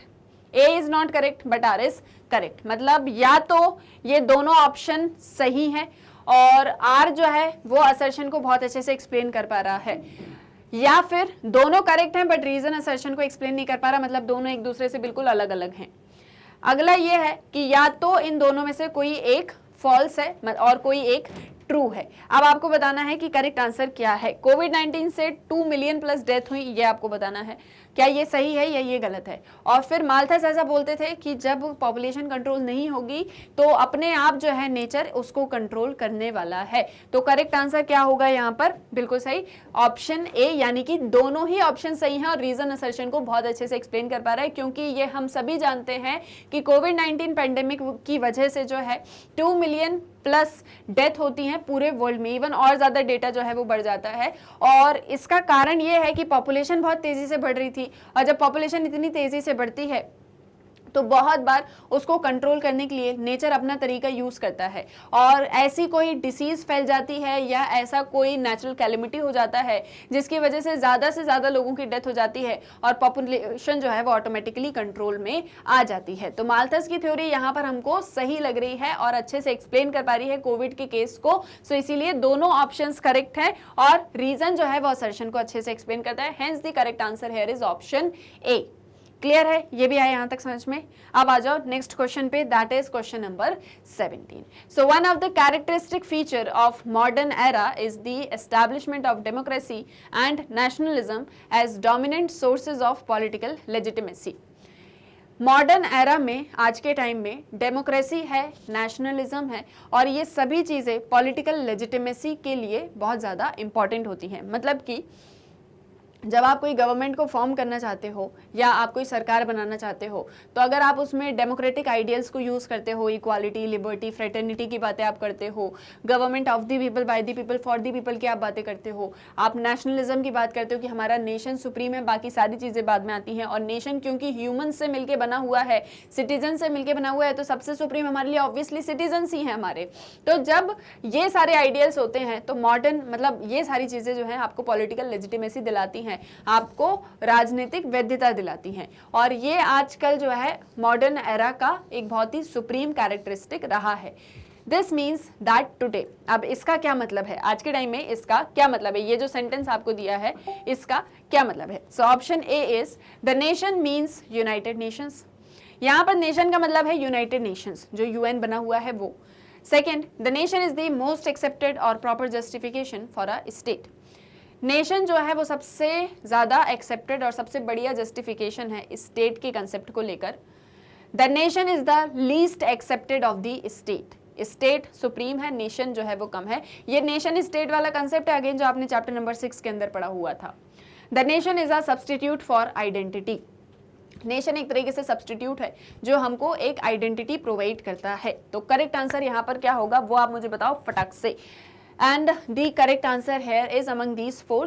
Yes, the correct answer is option B. That is, the nation is the most accepted और proper justification for a state. State को लेके सबसे बढ़िया justification अगर किसी चीज़ का है तो वो nation का, जो nation state वाला आपका concept है वो, क्योंकि आज के टाइम में ये nation state का concept ही prevail कर रहा है जिसके अंदर हम democracy, nationalism, modernization इन सारे concepts की बात करते हैं। क्लियर है, ये भी आए यहाँ तक समझ में। तो अभी तक 17 क्वेश्चंस को हमने आंसर किया। आई होप सो क्लियर होंगे। क्लियर है या नहीं बताओ जल्दी से, येस और नो, है ना। सो चलो अब आ जाओ नेक्स्ट क्वेश्चन पे, question number 18। The concept that does not agree with Sanskritization. वो कौन सा कंसेप्ट है जो संस्कृताइजेशन के साथ में एग्री नहीं करता है? And the options are self consciousness, modernization, cultural imitation या डी संस्कृताइजेशन। सेल्फ कॉन्शियसनेस, जब आपके अंदर खुद से कॉन्शियसनेस आने लग जाती है, चेतना जागने लग जाती है, तो वो वाला कंसेप्ट इसके अगेंस्ट में है।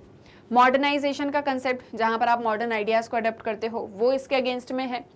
कल्चरल इमिटेशन, जब आप कल्चर को जो है इमिटेट करने लग जाते हो, एक्सेप्टेंस एंड एक्सेट्रा एक्सेट्रा, वो संस्कृताइजेशन के अगेंस्ट है। या फिर डी संस्कृताइजेशन संस्कृताइजेशन के अगेंस्ट है। डी संस्कृताइजेशन क्या होता है उसको थोड़ा सा रिकॉल करो तो आपको एग्जैक्ट करेक्ट आंसर क्या है आप उस पर पहुंच जाओगे। और कुछ लोगों को आंसर ऑब्वियसली पता भी होगा, तो जिन्होंने फटाक से बता दिया होगा हाँ इसका आंसर तो ये है। And yes, the correct answer here is option B, that means modernization. Modernization का कंसेप्ट है जो संस्कृताइजेशन के साथ में बिल्कुल भी एग्री नहीं करता है। नाउ अगेन, अब इसे क्वेश्चन में भी कुछ थोड़ा सा कंफ्यूजन कुछ लोगों को रहता है, that is about D Sanskritisation. ये जो मैं आपको कंफ्यूजन बता रही हूँ ये बहुत सारे मेरे स्टडी डेटा के थ्रू मैं आपको बता रही हूँ कि कहाँ कहाँ पर जो है अक्सर हमको क्वेश्चंस में ऐसा लगता है कि शायद ये वाला सही होगा। जैसे फॉर एग्जाम्पल हम कोई भी ऐसा वर्ड होता है और उसका अपोजिट होता है, उसके आगे डी लगा होता है, तो हम बोल देते हैं कि हाँ ये उसका अपोजिट वर्ड होगा। जैसे संस्कृताइजेशन है और इसका अपोजिट डी संस्कृताइजेशन लग रहा है, तो दैट मीन्स कि ये कंसेप्ट इसके साथ में एग्री नहीं करता। But exactly what is D Sanskritisation? देखो, संस्कृताइजेशन क्या होता है, जहां पर जो आपके लो कास्ट पीपल होते हैं वो हाई कास्ट को फॉलो करने लग जाते हैं और हाई कास्ट की तरह बनने की कोशिश करते हैं, तो वो उनके आइडियाज को, वैल्यूज को, प्रिंसिपल्स को फॉलो करना स्टार्ट कर देते हैं। डी संस्कृताइजेशन वो कंसेप्ट है जो ये कहता है कि जो आप जहां पर लो कास्ट की मेजॉरिटी होती है, जहां पर आपकी लो कास्ट मेजॉरिटी में होती है और हाई कास्ट माइनॉरिटी में होती है, वहां पर लो कास्ट क्या करते हैं, हाई कास्ट को फोर्स किया जाता है कि आप लो कास्ट को फॉलो करने लग जाओ। सो that is your D Sanskritisation. तो संस्कृताइजेशन यहां पर भी हो रहा है, यहां पर भी आप जो है किसी दूसरी कास्ट को फॉलो कर रहे हो। अब यहां पर वो हायर कास्ट को फॉलो कर रहे हो, सो दैट मीन्स संस्कृताइजेशन। तो संस्कृताइजेशन के इस डी संस्कृताइजेशन के कंसेप्ट को भी जो है आगे एक्सप्लेन किया गया है, संस्कृताइजेशन के अंदर ही हमने पढ़ा हुआ है। बट मॉडर्नाइजेशन जो कंसेप्ट है वो संस्कृताइजेशन के साथ में बिल्कुल भी एग्री नहीं करता, क्योंकि मॉडर्न आइडियाज जो होते हैं वो इंडिविजुअलिज्म, सेल्फ एक्सेप्टेंस, इन सारे कंसेप्ट्स की बातें किया करते हैं। तो करेक्ट आंसर यहाँ पर ऑप्शन बी होगा, दैट मीन्स मॉडर्नाइजेशन। क्लियर है, ये भी आगे यहाँ पर समझ में। अब आ जाओ नेक्स्ट क्वेश्चन पे, that is question number 19. So language coupled with regional and tribal identity and not religion has therefore provided the most powerful instrument for the formation of dash identity in India. Language को जब आप reason और tribe के साथ में mix कर देते हो, मतलब आप जिस एरिया में रहते हो वो और आपकी ट्राइबल आइडेंटिटी क्या है वो, जब इसके साथ में उसको मिक्स कर दिया जाता है, रिलीजन का कोई रोल नहीं है, तब हमारे पास में एक बहुत ही इंपॉर्टेंट आइडेंटिटी का फॉर्मेशन होता है. उस आइडेंटिटी को क्या कहा जाता है? लिंग्विस्टिक, एथनो नेशनल, टेरिटोरियल या इंडिविजुअल. क्या कहेंगे हम ऐसी आइडेंटिटी को जो रीजनल और ट्राइबल इन दोनों से मिलके बनी हुई है? रीजनल भी समझते हो, ट्राइबल भी समझते हो, तो ऐसी आइडेंटिटी को क्या कहा जाता है? बताओ. लिंग्विस्टिक, एथनो नेशनल, टेरिटोरियल या individual. What is the correct answer here? And yes, the answer is option B, that means ethno national. इसे कहा जाता है एथनो नेशनल आइडेंटिटी. अब एथनो नेशनल क्यों कह रहे हैं हम यहाँ पर? देखो, जैसे कि फर्स्ट ऑप्शन क्या दिख रहा है आपको? लिंग्विस्टिक. लिंग्विस्टिक कब होती है? जब हम लैंग्वेज के बेसिस पर कोई आइडेंटिटी को फॉर्म कर रहे होते हैं. जब हम लैंग्वेज के बेसिस पर कोई आइडेंटिटी फॉर्म कर रहे हैं, that is your linguistic identity. Territorial identity की अगर हम बात करते हैं तो ये सिर्फ और सिर्फ टेरिटरी या सिर्फ और सिर्फ रीजन की बात करता है ना, लेकिन हम तो रीजन और ट्राइबल दोनों को मिक्सअप करके बोल रहे हैं. और इंडिविजुअल आइडेंटिटी यहाँ पर फ्रेम नहीं हो रही है, यहाँ पर पूरे उस एरिया में, उस रीजन में रहने वाले उस ट्राइब के सभी लोगों की आइडेंटिटी फॉर्म हो रही है. तो करेक्ट आंसर क्या होगा? B, that means ethno national, जहां पर आपकी एथनिसिटी भी बनी हुई है, आपकी नेशनल आइडेंटिटी भी बनी हुई है. So that is your ethno national identity. Clear है, ये भी आगे यहां तक समझ में. अब आ जाओ नेक्स्ट क्वेश्चन पे, question number 20. So name the kind of social movement which started focusing on the welfare of the people. वो कौन सी सोशल मूवमेंट है जो पीपल के वेलफेयर के लिए स्टार्ट की जाती है? Old social movement, new social movement, medieval movement या रिलीजियस मूवमेंट. क्या होगा करेक्ट आंसर यहाँ पर? किस एक चीज के लिए हमने, मतलब पीपल के वेलफेयर के लिए हमने कौन सी मूवमेंट स्टार्ट करी? So yes, the correct answer is B, that is new social movement. क्योंकि जो ओल्ड सोशल मूवमेंट्स हुआ करती थी वो किसी पर्टिकुलर क्या बोलेंगे हम, ग्रुप के लिए हुआ करती थी. जैसे फॉर एग्जांपल वर्किंग क्लास का मूवमेंट, वर्कर्स के लिए मूवमेंट चला तो सिर्फ वर्कर्स ने ही उसमें पार्टिसिपेट किया, इस तरीके से. लेकिन न्यू सोशल मूवमेंट्स में एक जो डायमेंशन था मूवमेंट्स का वही चेंज हो गया और पब्लिक वेलफेयर की बातें यहाँ पर होने लग गई. क्लियर है? Now next question, question number 21. So a combination of ethnicity based on tribal identity, language, regional deprivation and ecology provided the basis for intense regionalism resulting in. जब आपकी एथनिसिटी, मतलब आपका अपना रीजन जहां पर आप रहते हो, आपकी अपनी लैंग्वेज, आपकी अपनी ट्राइबल आइडेंटिटी, आपका अपना कल्चर, आपकी अपनी इकोलॉजी, जब इन सारी चीजों को मिला के एक इंटेंस रीजनलिज्म की स्टार्ट होती है. इंटेंस रीजनलिज्म का मतलब क्या? कि जैसे फॉर एग्जांपल मान लो ये एक रीजन है, इस रीजन में जितने भी लोग रहते हैं, जितने भी पीपल रहते हैं, उन्हें अपने इस रीजन से बहुत ही ज्यादा प्यार है. ठीक है, और इसी जस्ट सपोज ये बिहार है फॉर एग्जांपल,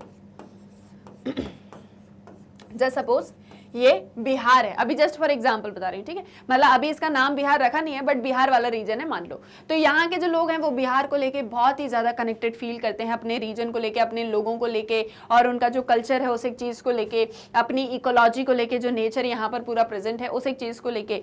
तो उस एक चीज को बोलते हैं इंटेंस रीजनलिज्म. इसे क्या कहा जाता है? इंटेंस रीजनलिज्म, जहां पर आप अपने क्षेत्र को लेके, अपने रीजन को लेके बहुत ही ज्यादा डीपली फील कर रहे होते हो. तो ये जो इंटेंस रीजनलिज्म होता है, इससे क्या एक चीज होती है? इससे डिस्प्यूट्स होते हैं, लड़ाई झगड़े होते हैं. इससे स्टेटहुड होता है. स्टेटहुड मतलब स्टेट की डिमांड जो है वो शुरू हो जाती है कि हमारा अलग एक स्टेट बना दो. इससे डिबेसमेंट होता है या फिर इससे डिग्रेडेशन होता है.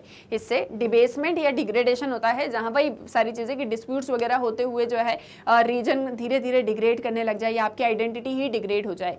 सो क्या एक चीज़ यहाँ पर, मतलब कौन सा ऑप्शन जो है यहाँ पर करेक्ट होगा? इंटेंस रीजनलिज्म की वजह से क्या होता है? बताओ क्या होगा correct answer? Yes, the answer is option B, that means statehood, जहां पर स्टेट की मांग जो है वो उठने लग जाती है. तो ये इंटेंस रीजनलिज्म हमने बहुत सारे एरियाज में देखा, जैसे हमने गुजरात में देखा, हमने महाराष्ट्र में देखा, हमने आंध्र प्रदेश में देखा और भी डिफरेंट स्टेट्स के अंदर. तो ये रीजनलिज्म जो है मतलब किस तरीके से इंडिया के लिए एक प्रॉब्लम बन जाता है एक टाइम पीरियड में आफ्टर इंडिपेंडेंस, ये भी हमने पढ़ा हुआ है आपके चैप्टर्स के अंदर. क्लियर है? तो करेक्ट आंसर क्या हो गया? Option B, that means statehood. अब नेक्स्ट है आपका given below are the two statements and in the light of above statement choose the most appropriate answer for the options given below. अब देखो इसमें आपको क्या करना है, पहले आपको स्टेटमेंट 1 पढ़ना है, देन आपको स्टेटमेंट 2 पढ़ना है और फिर दोनों में से कौन सा सही है या जो भी मोस्ट अप्रोप्रिएट आंसर है आपको जो अभी यहाँ पर ऑप्शंस दिए हैं उसमें से बताना है, ठीक है। अब देखो स्टेटमेंट 1 क्या है? The integration argued that tribals need protection from traders, money lenders, Hindu and Christian missionaries, all of whom were intent on reducing tribals to detribalized landless labor. Integrationist जो हैं वो ये बोल रहे हैं, इंटीग्रेशनिस्ट, इंटीग्रेशन कौन? जो साथ में जोड़ने की बात करते हैं, ठीक है। तो यहाँ पर स्टेटमेंट में ये लिखा है कि इंटीग्रेशन वाले ये बोल रहे हैं कि ट्राइबल्स को जो है प्रोटेक्शन की ज़रूरत है, उन्हें ट्रेडर से, मनी लेंडर से, हिंदू से, क्रिश्चियन से, मिशनरी से, इन सभी से जो है उनको हमें बचाने की ज़रूरत है, क्योंकि वो सभी चाहते हैं कि ट्राइबल्स को सिर्फ और सिर्फ जो है लेबर बना के छोड़ दिया जाए और इसीलिए हमको उनको प्रोटेक्शन देने की ज़रूरत है। सेकेंड स्टेटमेंट ये है कि जो आइसोलेशनलिस्ट हैं वो ये बोल रहे हैं कि ट्राइबल्स जो हैं वो सिर्फ और सिर्फ बैकवर्ड हिंदूज हैं और कोई भी नहीं जिनके हमको डेवलपमेंट की ज़रूरत है। अब ये दो स्टेटमेंट है, अब आप बताओ कि क्या ये दोनों स्टेटमेंट सही हैं या ये दोनों स्टेटमेंट गलत हैं। पहले आप बताओगे आंसर, फिर उसके बाद में मैं बताऊंगी, ठीक है। आप मुझे बताओगे कहाँ? कमेंट सेक्शन में। तो आप मुझे बताओ कमेंट सेक्शन में कि करेक्ट जो है इसमें कौन सा स्टेटमेंट करेक्ट है या कौन सा स्टेटमेंट इसमें सही नहीं है, या एक बार ऑप्शंस देख लो, ऑप्शंस के अकॉर्डिंग बता देना, ठीक है। ऑप्शन ये बोल रहा है कि दोनों स्टेटमेंट सही हैं, फर्स्ट कह रहा है कि दोनों जो हैं वो करेक्ट हैं, सेकंड कह रहा है कि दोनों इनकरेक्ट हैं, ठीक है। थर्ड ये बोल रहा है कि फर्स्ट वाला करेक्ट है लेकिन सेकंड वाला जो है वो इनकरेक्ट है, और डी ऑप्शन ये कह रहा है कि फर्स्ट जो है दैट इज इनकरेक्ट लेकिन जो सेकंड आपका स्टेटमेंट है दैट इज करेक्ट, ठीक है। फर्स्ट इनकरेक्ट है लेकिन जो सेकंड है वो करेक्ट है। ये अब आपको बताना है कि करेक्ट है कौन सा और इनकरेक्ट है कौन सा, ठीक है। मैं आपको वापस से ऑप्शंस दिखाती हूँ, मतलब स्टेटमेंट्स दिखाती हूँ। इंटीग्रेशनलिस्ट क्या कह रहे हैं? प्रोटेक्शन दो। आइसोलेशनलिस्ट क्या कह रहे हैं? कि सिर्फ और सिर्फ बैकवर्ड हिंदूज हैं। तो what is the correct answer hair? And yes, जो आप ऑप्शन सोच रहे हैं, जो भी मतलब ये ऑप्शन सोच रहे हैं वो बिल्कुल सही है। That option number B is the correct answer here, कि दोनों ही ऑप्शंस इनकरेक्ट हैं। दोनों ही ऑप्शंस इनकरेक्ट क्यों हैं? क्योंकि इंटीग्रेशनलिस्ट जो है वो ये बोलते हैं कि ट्राइबल्स जो है, मतलब ये वाला जो स्टेटमेंट दिया गया है कि ट्राइबल्स को प्रोटेक्शन की ज़रूरत है, ये इंटीग्रेशनलिस्ट नहीं बल्कि कौन बोल रहे हैं? प्रोटेक्शनिस्ट बोलते हैं। कौन बोल रहे हैं? प्रोटेक्शनिस्ट बोल रहे हैं, जो प्रोटेक्शन की बात करते हैं। और ये जो स्टेटमेंट है कि ये सिर्फ और सिर्फ बैकवर्ड हिंदूज हैं, ये बोल रहे हैं आपके इंटीग्रेशन वाले। ये कौन बोल रहे हैं? ये इंटीग्रेशनलिस्ट बोल रहे हैं, ताकि वो बोलते हैं कि सिर्फ और सिर्फ बैकवर्ड हिंदूज हैं, इनको वापस से इंटीग्रेट कर लो तो इनका डेवलपमेंट हो जाएगा। तो दोनों ही स्टेटमेंट जो है वो बिल्कुल गलत हैं यहाँ पर, इसलिए आंसर क्या होगा? Option B. Clear? Next question.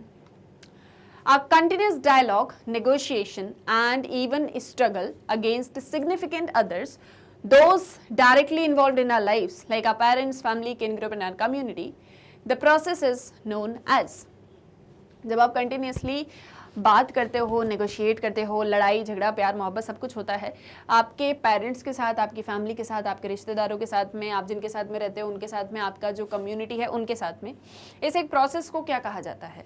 Achieved identity, socialization, nation state या डुअल सिटीजन्स। अगर इस क्वेश्चन का जवाब आप लोगों ने नहीं दिया ना, मतलब इसका अगर आपको करेक्ट आंसर नहीं पता है तो आपने क्या सोशोलॉजी पढ़ी है अब तक, ठीक है। इसका तो आंसर सोशोलॉजी के 11th क्लास के स्टूडेंट को भी आना चाहिए और आपको तो आना ही आना चाहिए क्योंकि आप CUET की प्रिपरेशन कर रहे हो। इवन आप क्लास 12th पास कर चुके हो, तो मतलब करने वाले हो, है ना। तो इसीलिए अब इसका आंसर आपको पता होना ही होना चाहिए। And yes, the correct answer is option B, that means socialization. इसे ही तो सोशलाइजेशन कहा जाता है, जब आप अपने घर वालों से, अपने रिश्तेदारों से और अपने समाज वालों से और इन सभी के साथ में इंटरेक्ट करते हो। अब चाहे बात करो, लड़ाई झगड़ा करो, प्यार करो, मोहब्बत करो, जो भी करना है, but that is called socialization. इसको एक्सप्लेन करने की जरूरत तो नहीं है ना। हाँ, सो अब आ जाओ नेक्स्ट क्वेश्चन पे। Case based questions. अब केस बेस्ड क्वेश्चंस, एक केस होगा और उससे रिलेटेड क्वेश्चंस होंगे, उनको आपको आंसर करना है। So the case is, tribal population जो है इंडिया की वो वाइडली डिस्पर्स्ड है, बट कॉन्सेंट्रेशन जो है वो कुछ ही रीजन्स में है। मतलब वैसे तो इंडिया में सभी जगह ट्राइबल पॉपुलेशन है, बट सबसे ज़्यादा पॉपुलेशन अगर कहीं पाई जाती है ट्राइबल्स की तो वो है मिडिल इंडिया में, जहाँ 85% ट्राइबल्स रहते हैं। ये एक पूरा बेल्ट है जो गुजरात, राजस्थान से लेके वेस्ट बंगाल, ओडिशा तक जाता है। मध्य प्रदेश, झारखंड, छत्तीसगढ़, महाराष्ट्र, आंध्र प्रदेश, ये सभी इस रीजन के हार्ट हैं। मतलब ये हो गया आपका गुजरात, ये हो गया राजस्थान, यहाँ से ये बेल्ट स्टार्ट हो रहा है आपके वेस्ट बंगाल, ओडिशा तक, और इसके अंदर जो ये आपका मध्य प्रदेश है, आपका महाराष्ट्र रीजन है, आपका आंध्र प्रदेश है, यहाँ पर छत्तीसगढ़ है, यहाँ पर झारखंड है, ये सभी इसका हार्ट फॉर्म करते हैं। क्लियर है, आया समझ में? तो ये एक चीज़ यहाँ पर कही गई है, और इससे इसी एक बेल्ट को जो है सेंट्रल इंडिया बेल्ट या मिडिल इंडिया या ऐसे तरीके से बोला जाता है, जहाँ 85% पॉपुलेशन ट्राइबल्स की पाई जाती है। ऑफ द रिमेनिंग 15%, जो 15% बच रही है उसमें से 11% नॉर्थ ईस्टर्न स्टेट्स में है, और बाकी 3% रेस्ट ऑफ दी इंडिया के अंदर हमको देखने को मिलती है। अब क्वेश्चन है, which of the following language groups are shared by both tribals and rest of the Indian population, and they account respectively for only about 1% of the former and about 3% of the later? कौन सा वो language group है जिसके अंदर tribals भी हैं और बाकी दूसरी इंडियन पॉपुलेशन भी है, और मतलब उसे क्या कहा जाता है, और वो 1% ऑफ द फॉर्मर और 3% ऑफ द लेटर, मतलब उसका कंपोजिशन जो है वो रहता है। मतलब उसमें ट्राइबल्स भी रहते हैं और साथ ही साथ में और भी बाकी लोग रहते हैं। तो उस एक ग्रुप को, उस एक लैंग्वेज ग्रुप को क्या कहा जाता है? ऑस्ट्रिक, तिब्बतो बर्मन, ऑस्ट्रेलॉइड या Mongoloid, Tibeto Burman and Australoid, या इंडो आर्यन एंड द्रविडियन? बताओ कौन सा वो लैंग्वेज ग्रुप है। अगेन ये हमने पढ़ा हुआ है आपके डिफरेंट चैप्टर्स के अंदर, और बहुत ही अच्छे से एक्सप्लेन किया गया है। जितने भी टॉपिक यहाँ तक पढ़े हैं ना, वो सब हमने पढ़े हुए हैं हमारे कोर्स के अंदर, मतलब सिलेबस के अंदर। तो आई होप सो आपने वो सभी लेक्चर्स देखे होंगे, तो टॉपिक्स आपको अच्छे से एटलीस्ट क्लियर हो गए होंगे। सो अब बताओ मुझे कि इसका करेक्ट आंसर क्या है। फटाक से एक और बार रीड कर लो तो थोड़ा अच्छे से समझ में आ जाएगा, है ना। अब उसके बाद में बताओ कि करेक्ट आंसर क्या होगा यहाँ पर। And the answer is from the options, obviously correct answer is option D, that is Indo-Aryan and Dravidian। जो Indo-Aryan और Dravidian language groups होते हैं, इसमें आपको ट्राइबल्स भी मिलेंगे, इसमें आपको बाकी इंडियन पॉपुलेशन भी मिलेगी, और इसमें 1% आपको Indo-Aryan और 3% ऑफ द लेटर यानी Dravidian जो है, ये एक मिक्सचर, एक कंपोजिशन जो है हमको देखने को मिलता है। क्लियर है ये भी। अब आ जाओ नेक्स्ट क्वेश्चन पे, that means your question number 25। According to 2011 census, what is the total percentage of tribal population in India? बताओ 2011 में जो सेंसस हुए थे तो उसके अकॉर्डिंग इंडिया में कितनी ट्राइबल पॉपुलेशन है? 8.6, 8.2, 9.0 या 8.8? कितनी पॉपुलेशन हमको देखने को मिल रही है ट्राइबल पॉपुलेशन इंडिया के अंदर 2011 के सेंसस के according? Yes, the answer is 8.6%, that means option A. Clear है, 2011 सेंसस के अकॉर्डिंग 8.6% ट्राइबल पॉपुलेशन इंडिया के अंदर रिसाइड करती है। Next is which north eastern state has the lowest tribal population? वो कौन सा नॉर्थ ईस्टर्न स्टेट है जिसके अंदर कम से कम ट्राइबल पॉपुलेशन है, जिसके अंदर ट्राइबल्स बहुत कम है? आसम, मेघालय, मिजोरम, नागालैंड। अभी हमने पढ़ा कि 15% में से 11% पॉपुलेशन ट्राइबल्स की नॉर्थ ईस्टर्न स्टेट्स में है, but in north eastern states में भी, इन नॉर्थ ईस्टर्न स्टेट्स में सबसे कम कहाँ पर है? आसम में, मेघालय में, मिजोरम में या नागालैंड में? व्हाट्स द करेक्ट आंसर है? And the answer is option yes, A, that means Assam। Assam में लीस्ट ट्राइबल पॉपुलेशन है among these 4 नॉर्थ ईस्टर्न। और वैसे इन जनरल अगर आप देखो सभी नॉर्थ ईस्टर्न में से तो अरुणाचल प्रदेश की पॉपुलेशन सबसे ज़्यादा कम है, ठीक है। लेकिन हम लोएस्ट ट्राइबल पॉपुलेशन की बात करें so that comes under your Assam. Okay, next is 27। Whenever there is a bulge in an age group pyramid amongst the non-dependent age group, the dash is beneficial। ये रिपीटेड क्वेश्चन है, मतलब ये CUET से ही उठाया है पूरा, लेकिन मॉक में भी ये रिपीटेड क्वेश्चन है। इसको अभी हमने पहले भी आंसर किया कि जब बल्ज आ जाता है एज ग्रुप पिरामिड में, age non dependent age group में, तो उसको क्या कहा जाता है? Economic stability, demographic dividend, population planning या census? Obviously correct answer is option B, that means demographic dividend. Sorry तो आपका डेमोग्राफिक डिविडेंड क्या होता है? जब डिपेंडेंट पीपल कम होते हैं और नॉन डिपेंडेंट ज़्यादा होते हैं, तब आपका डेमोग्राफिक डिविडेंड कहलाता है। सो करेक्ट आंसर होगा ऑप्शन बी। अब है ये आपका एक और पैराग्राफ, इसमें ये लिखा है कि the redistribution of property rights on the land for the benefit of small farmers and agricultural laborers includes two types of institutional changes. One relates to agrarian relations and the other to the size of the unit of cultivation.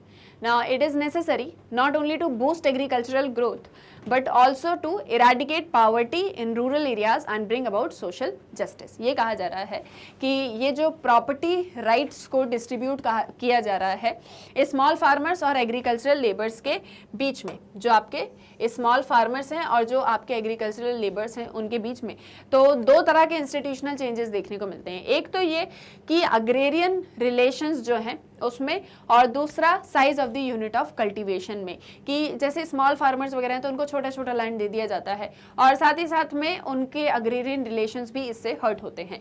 तो ये ज़रूरी है कि agricultural growth के लिए ना केवल गरीबी को ख़त्म किया जाए बट इसी के साथ साथ में सोशल जस्टिस भी आए कि जहाँ पर सभी को इक्वली ट्रीट किया जाता हो with in the society.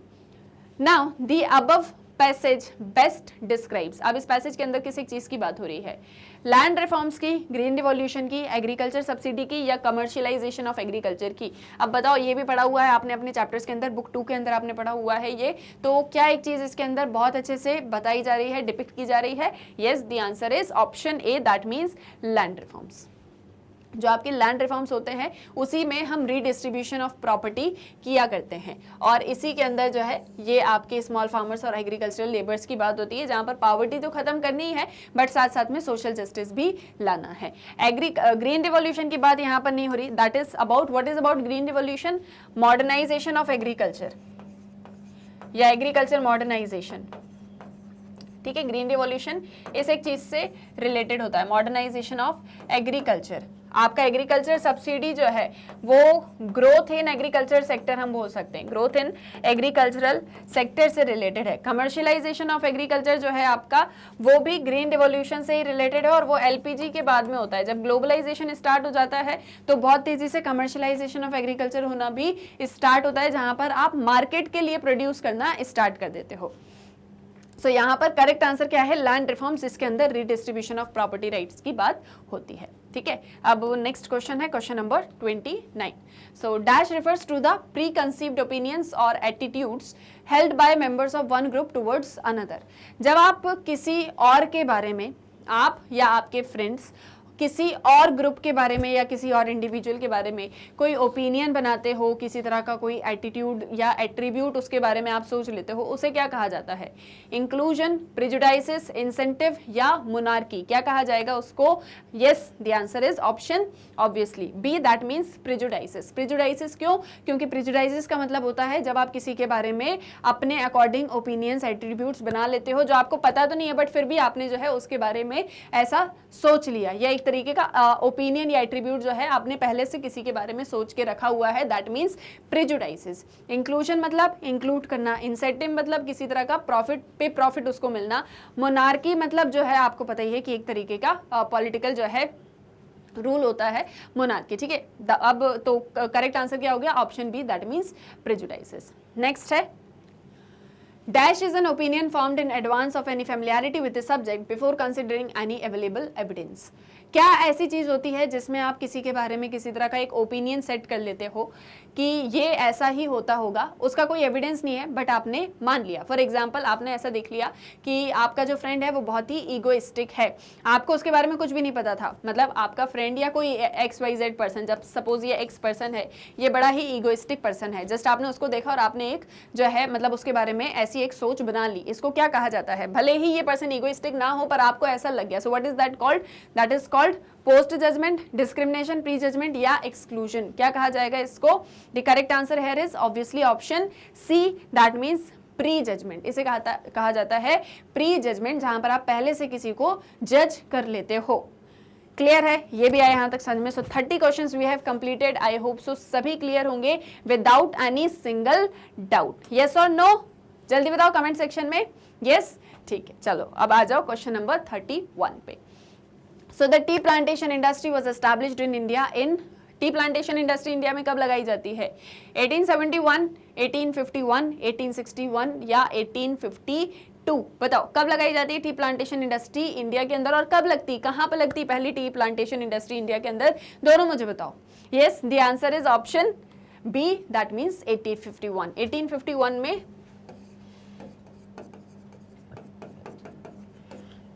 Assam में जो है आपकी टी इंडस्ट्री या टी प्लांटेशन इंडस्ट्रीज इंडिया के अंदर लगाई जाती हैं। क्लियर है? सो आंसर क्या हो गया? Option B, that means 1851।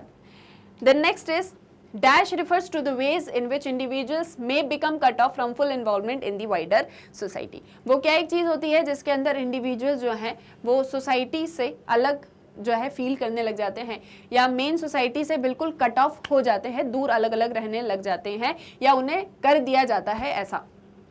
Political exclusion, social exclusion, social inclusion या पॉलिटिकल इंक्लूजन, क्या कहा जाएगा ऐसी मतलब चीज को या ऐसी कंडीशन को जहां पर इंडिविजुअल्स को वाइडर सोसाइटी में इन्वॉल्व करने से अलग कर दिया जाता है, कट ऑफ कर दिया जाता है। What it will be called? Yes, the answer is option B, that means social exclusion, जहां पर आप किसी को सोसाइटी से अलग कर रहे हो, बाहर निकाल रहे हो। तो जैसे फॉर एग्जाम्पल दलित्स के साथ में इस एक तरीके का ट्रीटमेंट जो है इंडिया के अंदर किया जाता था। ठीक है, देन नेक्स्ट क्वेश्चन क्या है? Social exclusion is not accidental but systematic. It is the result of structural features of dash. Social exclusion accidental नहीं है, ऐसा नहीं है कि कोई जानबूझकर ऐसा करता है या गलती से किसी से सोशल एक्सक्लूजन हो जाता है, बल्कि ये एक पूरा सिस्टमैटिक प्रोसीजर है, ठीक है, जो हमारी सोसाइटी के अंदर प्रेजेंट है। ठीक है, सोशल एक्सक्लूजन जहां पर आप किसी को सोसाइटी से बाहर कर देते हो, बेदखल कर देते हो, ये कोई एक्सीडेंटल नहीं बल्कि सिस्टमैटिक प्रोसेस है। इसके अंदर किस एक चीज़ के फीचर्स हमको देखने को मिलते हैं? हमारे कॉन्स्टिट्यूशन में क्या ऐसी चीज़ कही गई है? संविधान में क्या हमारी इकोनॉमी, हमारी अर्थव्यवस्था में ऐसा कहा जाता है? या हमारी सोसाइटी के अंदर, समाज के अंदर ऐसा किया जाता है? या हम जिस एनवायरनमेंट में, पर्यावरण में रहते हैं उसके अंदर इस एक तरीके की प्रैक्टिस की जाती है? कहाँ पर किया जाता है सोशल एक्सक्लूजन? किस एक चीज़ का स्ट्रक्चरल फीचर है social exclusion? Yes, the answer is C, that is society. बहुत ही सिंपल सा क्वेश्चन, क्योंकि जब हम बात करें सोशल एक्सक्लूजन की तो हम सोसाइटी से रिलेटेड ही बात करें, तो ऑब्वियसली सोसाइटी के अंदर ही सोशल एक्सक्लूजन को प्रैक्टिस किया जाता है। क्लियर है? Then next question,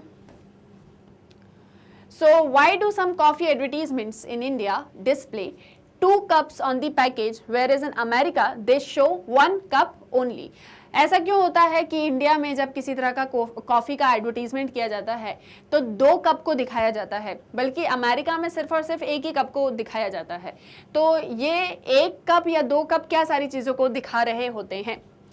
Options are drinking coffee is an individual activity. Coffee can help to lessen depression. The smell and taste of the coffee are comforting.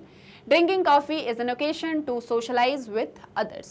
कुछ advertisements में India के अंदर जो है 2 कप क्यों दिखाए जाते हैं, बल्कि अमेरिका में सिर्फ 1 ही कप दिखाया जाता है? तो क्यों ऐसा होता है? तो ऑप्शंस क्या है कि कॉफी पीना एक इंडिविजुअल एक्टिविटी है, आप अकेले जो है उसको एंजॉय कर सकते हो। कॉफ़ी से डिप्रेशन कम हो जाएगा, इसलिए ऐसा किया जाता है। जो स्मेल और टेस्ट होती है कॉफ़ी की वो बहुत ही कंफर्टिंग होती है। या फिर कॉफ़ी एक ओकेशन है, मतलब कॉफ़ी पीना एक ओकेशन है जिसके थ्रू आप लोगों से मिलजुल सकते हो, सोशलाइज हो सकते हो। तो ऑब्वियसली करेक्ट आंसर क्या होगा? बहुत ही सिंपल सा क्वेश्चन है और सिंपल सा ही आंसर होगा, ज़्यादा कंफ्यूज होने की जरूरत नहीं है। Yes, the correct answer is option D, that means drinking coffee is an occasion for socialising with others. तो इसीलिए हमारे यहाँ पर इंडिया में कॉफ़ी का जब एडवर्टीजमेंट होता है तो 2 कप को दिखाया जाता है, ताकि हम ये दिखा सकें कि जब आप चाय कॉफ़ी वगैरह पी रहे हो तो आप लोगों के साथ में सोशलाइज कर सकते। क्लियर है यहाँ तक भी? सो आप देखो, जितने भी आप क्वेश्चंस को देखोगे, मतलब आप रीड करोगे चैप्टर्स को, तो आपको समझ में आएगा कि सभी को जो है एनसीईआरटी से ही लिया गया है। तो वो आपके लिए थोड़ा और इजी हो जाएगा कि कैसे क्वेश्चंस जो हैं आ रहे हैं। आपको चैप्टर्स रीड करना है, जो मैं बार बार आपको बोला करती थी लेक्चर्स में कि चैप्टर्स को आप रीड करो तो आपको समझ में आएगा कि क्वेश्चन जो हैं वो लाइन्स, मतलब चैप्टर के बीच में से, पैराग्राफ वगैरह में से भी लिए जा रहे हैं, बॉक्सेस वगैरह में से लिए जा रहे हैं, तो वो आपके लिए थोड़ा इजी गोइंग हो जाएगा। ठीक है, अब आ जाते हैं नेक्स्ट क्वेश्चन पे। So under the influence of modernization theory by the mid 20th century, industrialization came to be seen as inevitable and what? जब मॉडर्नाइजेशन होता है और मॉडर्नाइजेशन के साथ साथ में इंडस्ट्रियलाइजेशन भी स्टार्ट होता है, तो जब आप 20th सेंचुरी तक आ जाते हो तो ये एक चीज़ बिलीव की जाती है, मतलब 20th सेंचुरी तक आते आते मॉडर्नाइजेशन भी होता है, इंडस्ट्रियलाइजेशन भी होता है। तो 20th सेंचुरी तक आते आते ये एक चीज़ बिलीव की जाती है कि इंडस्ट्रियलाइजेशन इनएविटेबल है। एंड व्हाट, मतलब इनएविटेबल का मतलब क्या हो गया यहाँ पर कि उसको नहीं रोका जा सकता था, उसका आना ज़रूरी भी था, और साथ ही साथ में नेगेटिव है, पॉजिटिव है, बैलेंस है या इक्वल है। नेगेटिव है, पॉजिटिव है, बैलेंस है या फिर इक्वल है, किस तरीके से इंडस्ट्रियलाइजेशन को देखा जाता था। एंड द करेक्ट आंसर है will be option B, that is positive. Inevitable and positive समझा जाता था किसी चीज को, इंडस्ट्रियलाइजेशन को, क्योंकि इंडस्ट्रियलाइजेशन के भले ही कितने भी नेगेटिव इफेक्ट्स हों, मॉडर्नाइजेशन के भले ही कितने हों, बट दिस वाज इनएविटेबल। और धीरे धीरे टाइम के साथ में इसको पॉजिटिव भी देखा जाता था, क्योंकि इसकी वजह से बहुत मेजर डेवलपमेंट जो है वो इंडिया के अंदर होते हैं और बाकी दूसरी कंट्रीज के अंदर भी। So that's why it is inevitable and positive. Then next question है आपका, when agriculturalists produce primarily for themselves and are unable to produce for the market, that is known as। जब जो एग्रीकल्चरलिस्ट होते हैं वो खुद के लिए प्रोड्यूस करते हैं और मार्केट के लिए प्रोड्यूस नहीं कर पाते, तो ऐसी एक सिचुएशन को क्या कहा जाता है? कॉन्ट्रैक्ट फार्मिंग, सब्सिस्टेंस एग्रीकल्चर, बेगार या जमींदारी सिस्टम, क्या कहा जाता है बताओ? जब एग्रीकल्चरलिस्ट खुद के ही लिए प्रोड्यूस कर सकते हैं सिर्फ, लेकिन मार्केट के लिए प्रोड्यूस नहीं कर सकते, and that is known as, yes option B, subsistence agriculture. ये सभी हमने चैप्टर के अंदर पढ़े ही थे और साथ ही साथ में इससे रिलेटेड क्वेश्चंस भी हमने किए हुए थे। So the answer is subsistence agriculture. अब देखो कॉन्ट्रैक्ट फार्मिंग क्या होती है, जहां पर आप कॉन्ट्रैक्ट में आ जाते हो किसी कंपनी के साथ में farmer, that is contract farming. बेगार इज समथिंग कि आपसे जो है मतलब मजदूरी कराई जाती है और उसके लिए आपको पैसा नहीं दिया जाता है। जमींदारी सिस्टम जो है दैट इज कि जहाँ पर जमींदार जो होते हैं वो मेन लैंडलॉर्ड्स की तरह काम करते हैं और उसमें पीजेंट्स को जो है काम करना होता है। लेकिन यहाँ पर हमसे बात हो रही है कि जहाँ पर आप सिर्फ खुद के लिए प्रोड्यूस कर रहे हो लेकिन मार्केट के लिए नहीं, agriculturalist, that is called subsistence agriculture. Next है, social conflict arises when a social group feels that it is worse off than others around it, this is referred to as.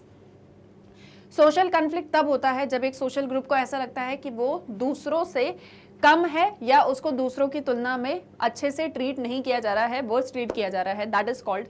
ऐसे एक सोशल कॉन्फ्लिक्ट को क्या कहा जाता है? Mobilisation theory, reformation theory, deterrent theory या theory of relative deprivation. आपको याद होगा थ्योरी ऑफ सोशल मूवमेंट्स हमने पढ़ी हुई थी, जिसके अंदर हमने 3 मेजर थ्योरीज को पढ़ा हुआ था। उन्हीं में से एक यहाँ पर आपसे पूछी गई है कि जब ऐसा माना जाता है कि एक ग्रुप दूसरे ग्रुप से कम है, उसको ऐसा फील करवाया जाता है, तब उसे क्या कहा जाता है? मोबिलाइजेशन, रिफॉर्मेशन, डेटरेंट या relative deprivation. And the correct answer here is obviously option D, that is relative theory of deprivation या थ्योरी ऑफ रिलेटिव डेप्रीवेशन। जहां पर एक ग्रुप को दूसरे ग्रुप से कम फील या वर्स ऑफ फील कराया जाता है, तब जो है कॉन्फ्लिक्ट अराइज होता है।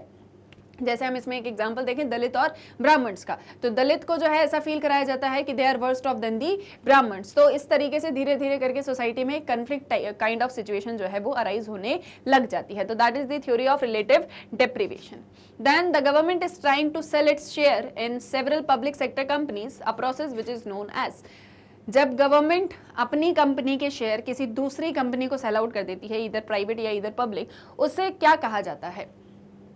एलिनेशन, कमांडिंग हाइट, डिसइन्वेस्टमेंट या मिक्स्ड इकोनॉमी पॉलिसी।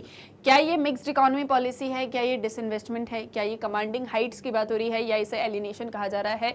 गवर्नमेंट अपने शेयर किसी दूसरी कंपनी को सेल आउट कर रही है, क्या बोलते हैं इस प्रोसेस को? Yes, the answer is option C, that is disinvestment. इसे क्या कहा जाता है? डिसइन्वेस्टमेंट इसे कहा जाता है जहां पर एक गवर्नमेंट अपनी कंपनी के शेयर दूसरी कंपनी को सेल आउट कर देती है। क्लियर है? Then next है question number 39. So our community provides us identity through the process of। हमारी कम्युनिटी हम सभी को आइडेंटिटी प्रोवाइड करती है, ये हम सभी जानते हैं। अब हमारी कम्युनिटी हमको आइडेंटिटी किस एक प्रोसेस के थ्रू प्रोवाइड करती है? सोशलाइजेशन, स्टार्टिफिकेशन, सेपरेशन या एक्सक्लूजन। वो कौन सा प्रोसेस होता है जिसके थ्रू हमारी कम्युनिटी हमको आइडेंटिटी प्रोवाइड करती है? आपकी अपनी पहचान किस वजह से बनी है? क्योंकि आप सबके साथ सोशलाइज हुए हो इसलिए, क्योंकि आपकी सोसाइटी में बहुत सारी इनइक्वालिटीज हैं इसलिए, क्योंकि आपकी सोसाइटी में सेपरेशन है, एक्सक्लूजन है इसलिए। क्यों बनी आपकी आइडेंटिटी या कैसे बनी आपकी identity? So the correct answer is again option A, that means socialisation. जब आप लोगों के साथ में सोशलाइज करते हो तब आपकी आइडेंटिटी क्रिएट होती है, क्योंकि हम सभी सोशल एनिमल हैं, we can't live in isolation. ठीक है, ये भी क्लियर है? आगे यहां तक समझ में? जल्दी बताओ, आ रहा है ना समझ में? अब आ जाओ नेक्स्ट क्वेश्चन पे, that is question number 40. So the transitional movement after 1931 gradually resulted in a demographic dividend because of the fall in dependency ratio, rise in dependency ratio, fall in the sex ratio, negative replacement level. जो एक transitional moment हमको देखने को मिलता है 1931 के बाद में, जो जिसकी वजह से हमको डेमोग्राफिक डिविडेंड होता है, वो क्यों होता है? डेमोग्राफिक डिविडेंड क्यों होता है? डिपेंडेंसी रेशो कम हो जाता है, डिपेंडेंसी रेशो बढ़ जाता है, सेक्स रेशो कम हो जाता है, या रिप्लेसमेंट लेवल नेगेटिव हो जाता है। कब होता है डेमोग्राफिक डिविडेंड, ये आपको बताना है। ऑप्शंस मैंने आपको पढ़ के बता दिया। अब आप फटाक से आंसर बताओ तो फिर मैं आपको इसका एक एक्सप्लेनेशन देती हूँ छोटा सा, ठीक है। कब हमको डेमोग्राफिक डिविडेंड देखने को मिलता है? जब डिपेंडेंसी रेशो कम होता है, बढ़ता है, सेक्स रेशो कम होता है, या रिप्लेसमेंट लेवल नेगेटिव हो जाता है। And the correct answer here is obviously option A, that is fall in dependency ratio. अब देखो क्या होता है, जनरली अगर हम एक क्लासिफिकेशन करें हमारी पॉपुलेशन का, तो एक तो चिल्ड्रन पॉपुलेशन होती है, जहाँ पर बच्चे होते हैं, पढ़ाई लिखाई कर रहे हैं, अभी जॉब वगैरह करना स्टार्ट नहीं किया है। अंडर 19, अंडर 20 मान के चलते हैं इंडिया के अंदर, ठीक है। अराउंड 21 के बाद में हमारे यहाँ पर 21 प्लस पे डिपेंडेंट नॉन डिपेंडेंट पॉपुलेशन जो है वो स्टार्ट होती है। नॉन डिपेंडेंट पॉपुलेशन जो किसी के ऊपर डिपेंडेंट नहीं है, खुद से ये अर्न करते हैं और खुद से अपना घर चलाते हैं, या खुद से अपनी लाइफ में जो भी सारी चीज़ें उन्हें करनी होती है वो करते हैं। तो अब ये लाइफ स्पैन एक अप्रॉक्सीमेटली मान के चल रहे हैं 21 से, अदरवाइज 25 से भी अगर हम मान के चलें, ये चलता है आपके 60 तक। 60 प्लस पे आप रिटायर हो जाते हो। रिटायरमेंट के बाद में आपके पास में कोई सोर्स ऑफ इनकम नहीं होता, तो आप डिपेंडेंट होते हो। डिपेंडेंट किसके ऊपर होते हो? ये हो गई डिपेंडेंट पॉपुलेशन। डिपेंडेंट आप किसके ऊपर हो? अपने पेरेंट्स के ऊपर, अपने बच्चों के ऊपर। फॉर एग्जांपल आज आप हो, आप अपने पेरेंट्स के ऊपर डिपेंडेंट हो। आप किसके ऊपर डिपेंडेंट हो? अपने पेरेंट्स के ऊपर डिपेंडेंट हो, ठीक है। तो चिल्ड्रन भी कौन हो गए? चिल्ड्रन भी आ गए डिपेंडेंट पॉपुलेशन। आपके घर में ग्रैंड पेरेंट्स होंगे, आपके दादा दादी नाना नानी होंगे, वो भी डिपेंडेंट हैं। किसके ऊपर डिपेंडेंट है? आपके पेरेंट्स के ऊपर डिपेंडेंट है। आपके पेरेंट्स अर्निंग कर रहे हैं, ठीक है, जो है जॉब वगैरह करते हैं, बिजनेस करते हैं, जो भी करते हैं, तो उससे वो अर्न करते हैं। तो इसलिए ये नॉन डिपेंडेंट पॉपुलेशन होती है। और 60 प्लस और 0 to 20 या 0 to 15 हम मान के चलें, सो that is your dependent population. अब अगर किसी कंट्री में ऐसे लोग ज़्यादा हैं जो काम नहीं कर रहे हैं और ना ही कर सकते हैं, तो वो मतलब उस कंट्री में ज़्यादा जो है डेवलपमेंट नहीं हो पाएगा, क्योंकि काम करने वाली पॉपुलेशन ही आपके पास में नहीं है। लेकिन ऐसी कोई कंट्री है जहाँ पर काम करने वाले लोग ज़्यादा हैं और डिपेंडेंट कम है, यानी आपके ऊपर जो लोग डिपेंडेंट हैं उनका रेशो कम है, तब आप बेनिफिट में रहोगे, तब आपको प्रॉफिट होने वाला है। तो डेमोग्राफिक डिविडेंड तभी होता है जब डिपेंडेंट पॉपुलेशन कम होती है और नॉन डिपेंडेंट पॉपुलेशन ज्यादा होती है। तो डेमोग्राफिक डिविडेंड हमको कब जो है देखने को मिलेगा? जब डिपेंडेंसी रेशो कम हो जाएगा। क्लियर है? तो ये होता है आपका डेमोग्राफिक डिविडेंड। और डेमोग्राफिक डिविडेंड आफ्टर 1931 जो हमको देखने को मिला वो किस कारण से हुआ? क्योंकि डिपेंडेंसी रेशो कम हो गया। तो ऑब्वियसली ये ऑप्शन नहीं होगा, सेक्स रेशो में इससे कोई मतलब नहीं है, और रिप्लेसमेंट लेवल भी यहाँ पर नहीं है कि बर्थ रेट को भी कंट्रोल कर लिया, डेथ रेट को भी कंट्रोल कर लिया। क्लियर है? ये भी आगे यहाँ तक समझ में। अब नेक्स्ट क्वेश्चन है question number 41। So a nation is a peculiar sort of body that is easy to describe but hard to define. एक नेशन जो है वो एक ऐसी बॉडी है जिसको आप इजीली डिफाइन तो नहीं कर सकते हो, बट आप उसको एटलीस्ट डिस्क्राइब कर सकते हो। जैसे आप डिस्क्राइब कर सकते हो, उसके बारे में बता सकते हो थोड़ा इन डिटेल, लेकिन अगर आपको बोला जाए उसकी एक डेफिनेशन बता दो तो आप नहीं बता पाओगे। विच of the following statement correctly describe a nation? इनमें से वो कौन सा स्टेटमेंट होगा जो नेशन के कंसेप्ट को बहुत अच्छे से डिस्क्राइब करता है? Option A, it is a body that claims monopoly of force. ये एक ऐसी बॉडी है जहां पर फोर्स को जो है यूज किया जाता है, जहां पर मोनोपोली ऑफ फोर्स की बात होती है। It is a political legal institution. ये एक पॉलिटिकल लीगल इंस्टीट्यूशन है। It's ultimate source of legitimacy is the people who constituted. Nation state की लेजिटिमेसी जो है वो उनसे बनती है जिन लोगों ने इसको बनाया है, जिन लोगों ने इस नेशन को बनाया है। Fourth, it claims control over a geographical territory. Nation state किसी एक जियोग्राफिकल टेरिटरी के ऊपर अपना कंट्रोल दिखाना चाहती है। अब ये मैंने आपको चारों ऑप्शन एक्सप्लेन कर दिया। अब आपको बताना है कि कौन सा स्टेटमेंट करेक्ट है, कौन सा स्टेटमेंट नेशन के कंसेप्ट को बहुत अच्छे से डिस्क्राइब करता है। आप में से बहुत से बच्चों को जो है आंसर पता भी है। And what is the correct answer here? Yes, option C, that means कि अल्टीमेट सोर्स ऑफ लेजिटिमेसी किसके पास में है, जिन लोगों ने इस नेशन स्टेट के कंसेप्ट को बनाया है। तो करेक्ट आंसर क्या हो गया, ऑप्शन सी। क्लियर है। अब आ जाओ नेक्स्ट क्वेश्चन पे। नेक्स्ट क्वेश्चन है, Begum Rukaiya Shekhawat Hussain in her short story Sultana dream speaks about. Begum Rukaiya Shekhawat Hussain जो रहती हैं वो अपनी एक उनकी शॉर्ट स्टोरी रहती है सुल्ताना ड्रीम में, वो किसके बारे में बात कर रही होती हैं अपनी इस स्टोरी के अंदर, widow remarriage, caste based discrimination, double standards in male dominated society and reversal of gender roles. किसकी बात वो कर रही होती हैं इस एक शॉर्ट स्टोरी के अंदर। बहुत बार पढ़ी है यार, बहुत अच्छे से समझ में भी आई थी। सो क्या थी ये स्टोरी और किसकी बात वो कर रही थी। सो क्या होगा करेक्ट आंसर बताओ। Yes, the answer is option D, that means reversal of gender roles. क्योंकि इसमें वो ये बताती हैं, मतलब एक वो ऐसा सोसाइटी या एक ऐसे वर्ल्ड की कल्पना करती हैं जहाँ पर जो मेल्स होते हैं वो घर में काम कर रहे होते हैं, रोटी बना रहे होते हैं, खाना बना रहे होते हैं, किचन में होते हैं, और जो फीमेल्स होती हैं वो प्लेन उड़ा रही होती हैं और बादलों पर होती हैं, कुछ इस तरीके से। So that was about the Sultana's dream. तो करेक्ट आंसर क्या हो गया, D, that means reversal of gender roles. Clear है। देन नेक्स्ट क्वेश्चन है 43, which amendment introduced reservation for the other backward classes in institutions of higher education? School colleges में जो other backward classes हैं यानी जो ओबीसी हैं उनको reservation देने के लिए कौन सा अमेंडमेंट होता है, यानी जो अदर बैकवर्ड क्लासेस हैं ओबीसी जो है उनको हायर एजुकेशन में भी रिजर्वेशन मिलना चाहिए, इसको लेके कौन सा अमेंडमेंट होता है, 93rd, 99th, 95th या 96th? बताओ कौन सा अमेंडमेंट हुआ था। एक बार अच्छे से रीड कर लो, एक बार अच्छे से ऑप्शंस को भी देख लो और फटाक से बताओ क्या होगा करेक्ट आंसर इसका। कब जो है ओबीसीज के लिए भी रिजर्वेशन इंट्रोड्यूस किया जाता है, कौन से अमेंडमेंट के through? And the correct answer here is option A, that means 93rd amendment. 93rd amendment होता है जब ओबीसीज के लिए हायर एजुकेशन में रिजर्वेशन की बात होती है।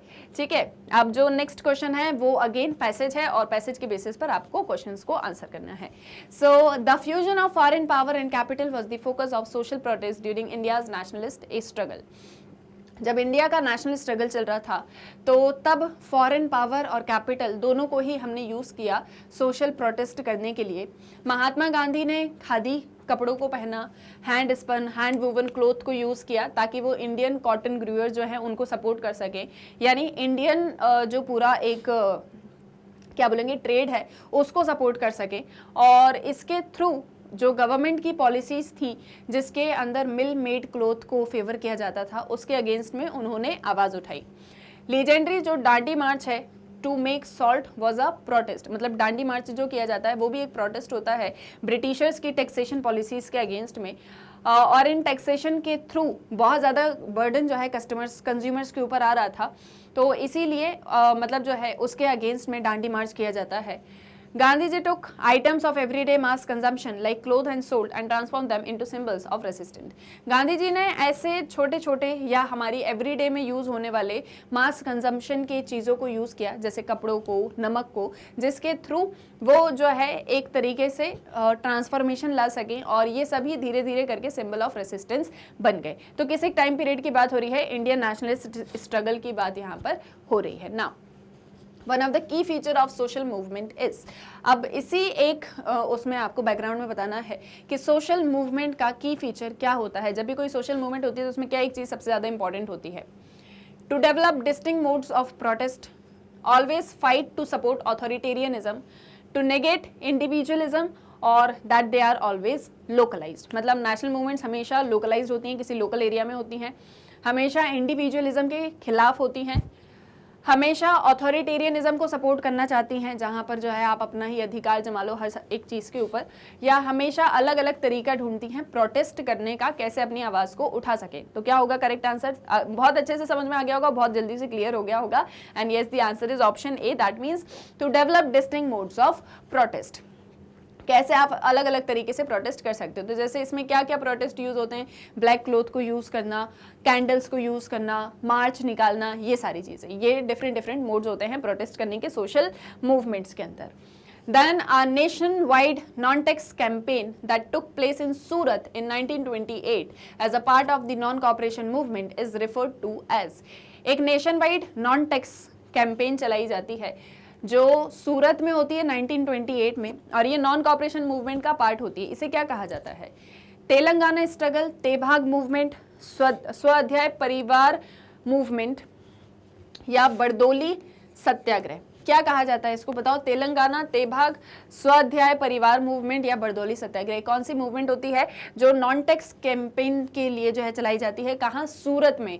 सो आप कनेक्ट कर सकते हो सूरत से यहाँ पर एरियाज को, and yes the correct answer is D, that means Bardoli Satyagraha. जो बरदोली सत्याग्रह होता है वो होता है सूरत में 1928 में, और ये नॉन कॉपरेशन मूवमेंट का ही पार्ट होता है।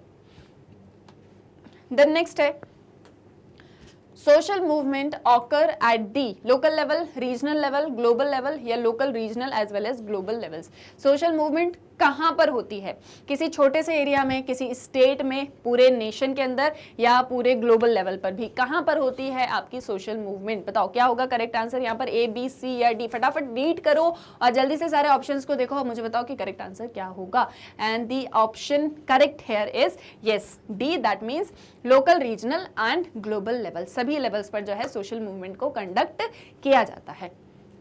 अब आपका नेक्स्ट क्वेश्चन क्या है, when people join the Indian freedom movement or join any tribal movement, any anti-racist movement, do people join these by thinking of the pros and cons of joining it, of calculating rationally what they would gain individually? Which theory highlights the above understanding?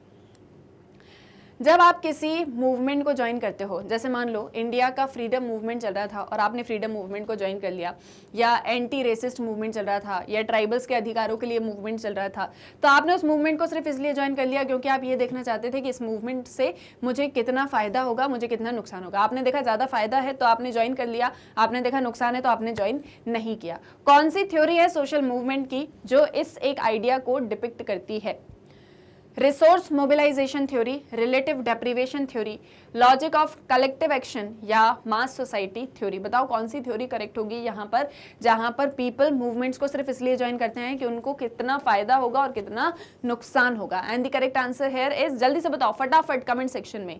Yes, the answer is option A, that is resource mobilisation theory, जहाँ पर आप resources को mobilise करने की बात करते हो। Relative deprivation अभी हमने देखी कि जहां पर एक ग्रुप को दूसरे ग्रुप से कम दिखाया जाता है। लॉजिक ऑफ कलेक्टिव एक्शन वो हो गया आपका जहां पर आपको कैसे लोगों को इकट्ठा करना है, जोड़ना है, तो एक प्रॉपर ऑर्गेनाइजेशन होना चाहिए, ये सारी चीजें। तो करेक्ट आंसर क्या है? A, that is resource mobilisation theory. 3 ही थ्योरीज पढ़ी हमने सोशल मूवमेंट्स में, तो फोर्थ को तो आपको वैसे भी नेग्लेक्ट कर ही देना चाहिए। ठीक है, अब नेक्स्ट क्वेश्चन है कि an owner of a large estate or land who did not live on it and played no part in the agricultural economy other than claiming its rent। एक लैंड है, ठीक है, एक जमीन है, उसका ओनर है, उसने ना ही कभी वहाँ पर रहा है, वो ना ही कभी उसने वहाँ पर किसी तरह की एग्रीकल्चरल इकोनॉमी में पार्टिसिपेट किया है, लेकिन वहाँ से जितना भी प्रॉफिट होता है वो उसको ज़रूर चाहिए। ऐसे पर्सन को क्या कहा जाता है? Absentee landlord, free trade, capital offence या abolition movement. Capital offence, free trade, absentee landlords या एबॉलिशन मूवमेंट, क्या कहा जाएगा? बताओ करेक्ट आंसर क्या होगा यहाँ पर। कौन होता है ऐसा पर्सन जो सिर्फ प्रॉफिट लेने के लिए आता है लेकिन बाकी किसी और चीज में पार्टिसिपेट नहीं करता? And the correct answer here is yes, option A, that means absentee landlord. ये कौन करते थे? जब ब्रिटिशर्स के टाइम पर ब्रिटिशर्स ने क्या किया? लैंड राइट अपर कास्ट को दे दिए, जिन्हें कुछ भी नहीं पता था लैंड के बारे में, लेकिन फिर भी वो उसकी रेंट को क्लेम किया करते थे, और ऐसे ही लोगों को आगे चल के क्या कहा जाता था? Absentee landlords. क्लियर है? Then next question, in the diagram above a blank box highlight a key concept, state the concept or the term। Economic capital, political capital, social capital या कल्चरल कैपिटल। ये जो आपको एक पूरा diagram दिख रहा है, इसमें ये एक बॉक्स ब्लैंक है, यहाँ पर क्या आएगा वो आपको बताना है। तो यहाँ पर जो भी आएगा इन चारों ऑप्शंस में से, वो 2 पार्ट्स में डिवाइडेड है। उसका एक स्ट्रक्चर है और उसका एक कॉग्निशन है। उसके स्ट्रक्चर में ढेर सारे इंस्टीट्यूशंस आते हैं, रूल्स रेगुलेशंस आते हैं, पार्टिसिपेशन आता है, नेटवर्क्स आते हैं, एसोसिएशन आते हैं, और साथ ही साथ में बहुत सारे ऐसी शेयर्ड वैल्यूज़ हैं, ट्रस्ट है, एटीट्यूड है, नॉर्म्स है, बिहेवियर है, ये सारी चीज़ें आती हैं। क्या है वो institution? Economic capital, political capital, social capital या कल्चरल कैपिटल, क्या होगा करेक्ट आंसर? अब आप इन चारों में से सोचो कि किसके अंदर सभी institutions, rules regulations, values, norms, behaviour, ये सारी चीजें आती हैं। क्या कल्चर के अंदर आते हैं? कल्चर के अंदर एसोसिएशन, नेटवर्क्स, रूल्स भी आते हैं, गाइडलाइंस भी आती हैं। क्या रेसिप्रोसिटी, या सोशल में आती है, या पॉलिटिकल में आती है, या इकोनॉमिक में आती है? क्या होगा करेक्ट आंसर यहाँ पर? ये मेरे को आप फटाक से सोच के बताओ कि इस बॉक्स के अंदर क्या आने वाला है, तब हम हमारे लास्ट क्वेश्चन पर आएंगे जल्दी से। What's the correct answer here? Yes, the answer is option C, that means social capital. तो यहाँ पर आ जाएगा आपका सोशल कैपिटल, जो 2 पार्ट्स में डिवाइडेड होता है, और हमारी सोसाइटी के ही अंदर सभी इंस्टीट्यूशंस भी होते हैं, रूल्स, रेगुलेशंस, वैल्यूज, बिलीव्स, ये सारा सिस्टम होता है सोसाइटी के अंदर। तो इसलिए करेक्ट आंसर क्या होगा आपका? C, that means social capital. Clear है? ये भी आया यहां तक समझ में? अब आ जाओ लास्ट क्वेश्चन पे आपके मॉक टेस्ट के, that is your question number 50। So who was connected with the Panchayat Raj in tribal regions? जो ट्राइबल रीजन्स होते हैं वहां पर, मतलब जो पंचायती राज होते हैं ट्राइबल रीजन्स में, तो इनमें से कौन है वो जो इससे कनेक्टेड रहा है? सो डॉक्टर भीमराव अंबेडकर, के शांताराम, तिपलुत नोंगब्री, या महात्मा गांधी? इनमें से कौन रहे हैं जो ट्राइबल रीजन्स में पंचायती राज इंस्टीट्यूशंस को जो है क्रिएट किया जाता था उससे कनेक्टेड रहे हैं? ये 4 ऑप्शंस आपके सामने, फटाक से बताओ मुझे क्या आंसर है, तो हम जो है समअप करेंगे हमारे इस लेक्चर को। जल्दी से बताओ क्या होगा करेक्ट आंसर इसका?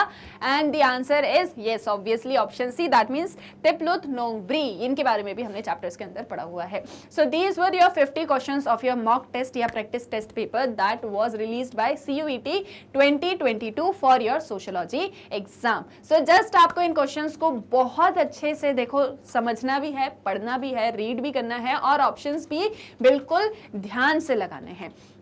टाइम आपके पास में बहुत कम दिया गया है, तो आपको उस टाइम को भी ध्यान में रखना है। तो इसलिए जितने ज़्यादा आपके कॉन्सेप्ट्स क्रिस्टल क्लियर रहेंगे उतने ज़्यादा आप जो है सही आंसर्स लगा पाओगे। तो इसलिए अच्छे से जो भी सिलेबस के अंदर दिया है उसको एक बार और रिवाइज करते ज़रूर जाना। ऐसा ना हो कि सब पढ़ लो बट रिवाइज करना भूल जाओ। तो अच्छे से सारा सब कुछ जो है रिवाइज करना। यहाँ पर जितने भी क्वेश्चन को हमने आंसर किया उसको अच्छे से पढ़ना, इसमें जितने कंसेप्ट दिए हैं उसको अच्छे से पढ़ना। देखो अभी तक जितना अगर मैं एनालाइज करूँ तो ट्राइबल्स का टॉपिक इंपॉर्टेंट रहा, इनइक्वालिटी एक्सक्लूजन वाला चैप्टर इंपॉर्टेंट रहा, सोशल मूवमेंट्स इंपॉर्टेंट रहा, डेमोग्राफिक स्ट्रक्चर वाला इंपॉर्टेंट रहा, कल्चरल डाइवर्सिटी इंपॉर्टेंट रहा, लैंग्वेज डाइवर्सिटी, ये सारी चीज़ें जो थी ये सारे इंपॉर्टेंट है। मतलब ये मेजर कंसेप्ट जो हाईलाइट हो रहे हैं, बाकी और भी बहुत सारी चीज़ें हैं बट ये वो चीज़ें हैं जो मेजरली हमको देखने को मिल रही हैं। तो आपको इनके ऊपर ज़्यादा से ज़्यादा ध्यान देना है और अच्छे से सारा सब कुछ रीड आउट करना है। जितने अच्छे से आप रीड करोगे, जितने अच्छे से आप पढ़ोगे, आप के लिए बेनिफिशियल रहेगा। आप जो है बहुत अच्छे से एग्जाम्स को क्लियर कर पाओगे। तो क्योंकि ये इंपॉर्टेंट एग्जाम्स है, ऐसा नहीं है कि आपने दिया और फिर बस उसके बाद में ओके ओके हो जाएंगी सारी चीज़ें। यूनिवर्सिटी एडमिशन से रिलेटेड हैं तो जस्ट डू वन थिंग कि सबसे पहली चीज़ तो जितना भी आपके कोर्स में दिया गया है उसको एक बार अच्छे से देखो, सिलेबस को अच्छे से देखो, उसको एक बार अच्छे से रीड आउट करो, और जो भी सारा अभी तक पढ़ा है उसको रिवाइज ज़रूर करो। चैप्टर्स को रीड ज़रूर करना, अगर टाइम मिल जाता है तो जितने भी चैप्टर्स हैं एक बार रीड उसको कर लेना। देखो छोटे छोटे चैप्टर्स हैं, ज़्यादा कुछ बड़ा नहीं है, मतलब बड़ा इन द सेंस ऐसा नहीं है कि आपको 10 चैप्टर रीड करने में 10 दिन लगेंगे। आपको जस्ट रीड करना है, ठीक है, जस्ट रीड करना है बट अटेंटिव माइंड के साथ में करना है। वो भी अगर आप कर लेते हो तो बहुत सारे कंसेप्ट्स आपके ऑटोमेटिकली क्लियर हो जाएंगे। ठीक है, जो भी आ रहा है उससे रिलेटेड चैप्टर्स को आप रीड कर लो तो और अच्छे से सारी चीज़ें जो हैं क्लियर हो जाएंगी। और साथ ही साथ में टेस्ट पेपर लगाओ। टेस्ट पेपर नहीं लगाओगे तो प्रैक्टिस नहीं होगी, प्रैक्टिस नहीं होगी तो आप परफेक्ट नहीं होगे। वो सुना है ना आपने, प्रैक्टिस मेक्स यू परफेक्ट। तो जितनी ज़्यादा प्रैक्टिस करते जाओगे, जितना ज़्यादा रिवीजन करते हुए चलोगे, उतना ज़्यादा हेल्पफुल रहेगा एग्जाम्स में। तो अच्छे से पढ़ो, और कोई भी डाउट्स हैं आपके तो मुझे कमेंट सेक्शन में बताओ। इसके अलावा भी कोई डाउट है एग्जाम से रिलेटेड या किसी भी चीज़ से रिलेटेड तो मुझे कमेंट सेक्शन में बताओ। आपके सभी डाउट्स को मैं वहाँ पर भी आंसर कर दूंगी। आई होप सो सारी चीज़ें क्लियर हैं। तो फटाफट से जो है वीडियो को लाइक भी कर दो। और आपको मैं बता दूं कि मैग्नेट ब्रेन्स पर आपको सोशियोलॉजी के सभी लेक्चर्स मिलेंगे क्लास 11th और 12th के, और वो भी कंप्लीट। तो जो भी आपको पढ़ना है आप जो है मैग्नेट ब्रेन्स के यूट्यूब चैनल से भी और वेबसाइट से भी पढ़ सकते हो। यहाँ पर आपको किसी भी लेक्चर के लिए कोई पेमेंट या कोई कूपन खरीदने की ज़रूरत नहीं होती, क्योंकि सब कुछ बिल्कुल फ्री ऑफ कॉस्ट होता है, क्वालिटी और बेस्ट टीचर्स के साथ में। तो जस्ट अपने फ्रेंड्स एंड रिलेटिव्स को भी मैग्नेट ब्रेन्स के बारे में बताओ ताकि वो भी 100% फ्री एंड क्वालिटी एजुकेशन को एक्सेस कर सकें। अब हम मिलेंगे हमारे नेक्स्ट वीडियो लेक्चर में, और आपके एग्जाम के लिए all the very best and thank you.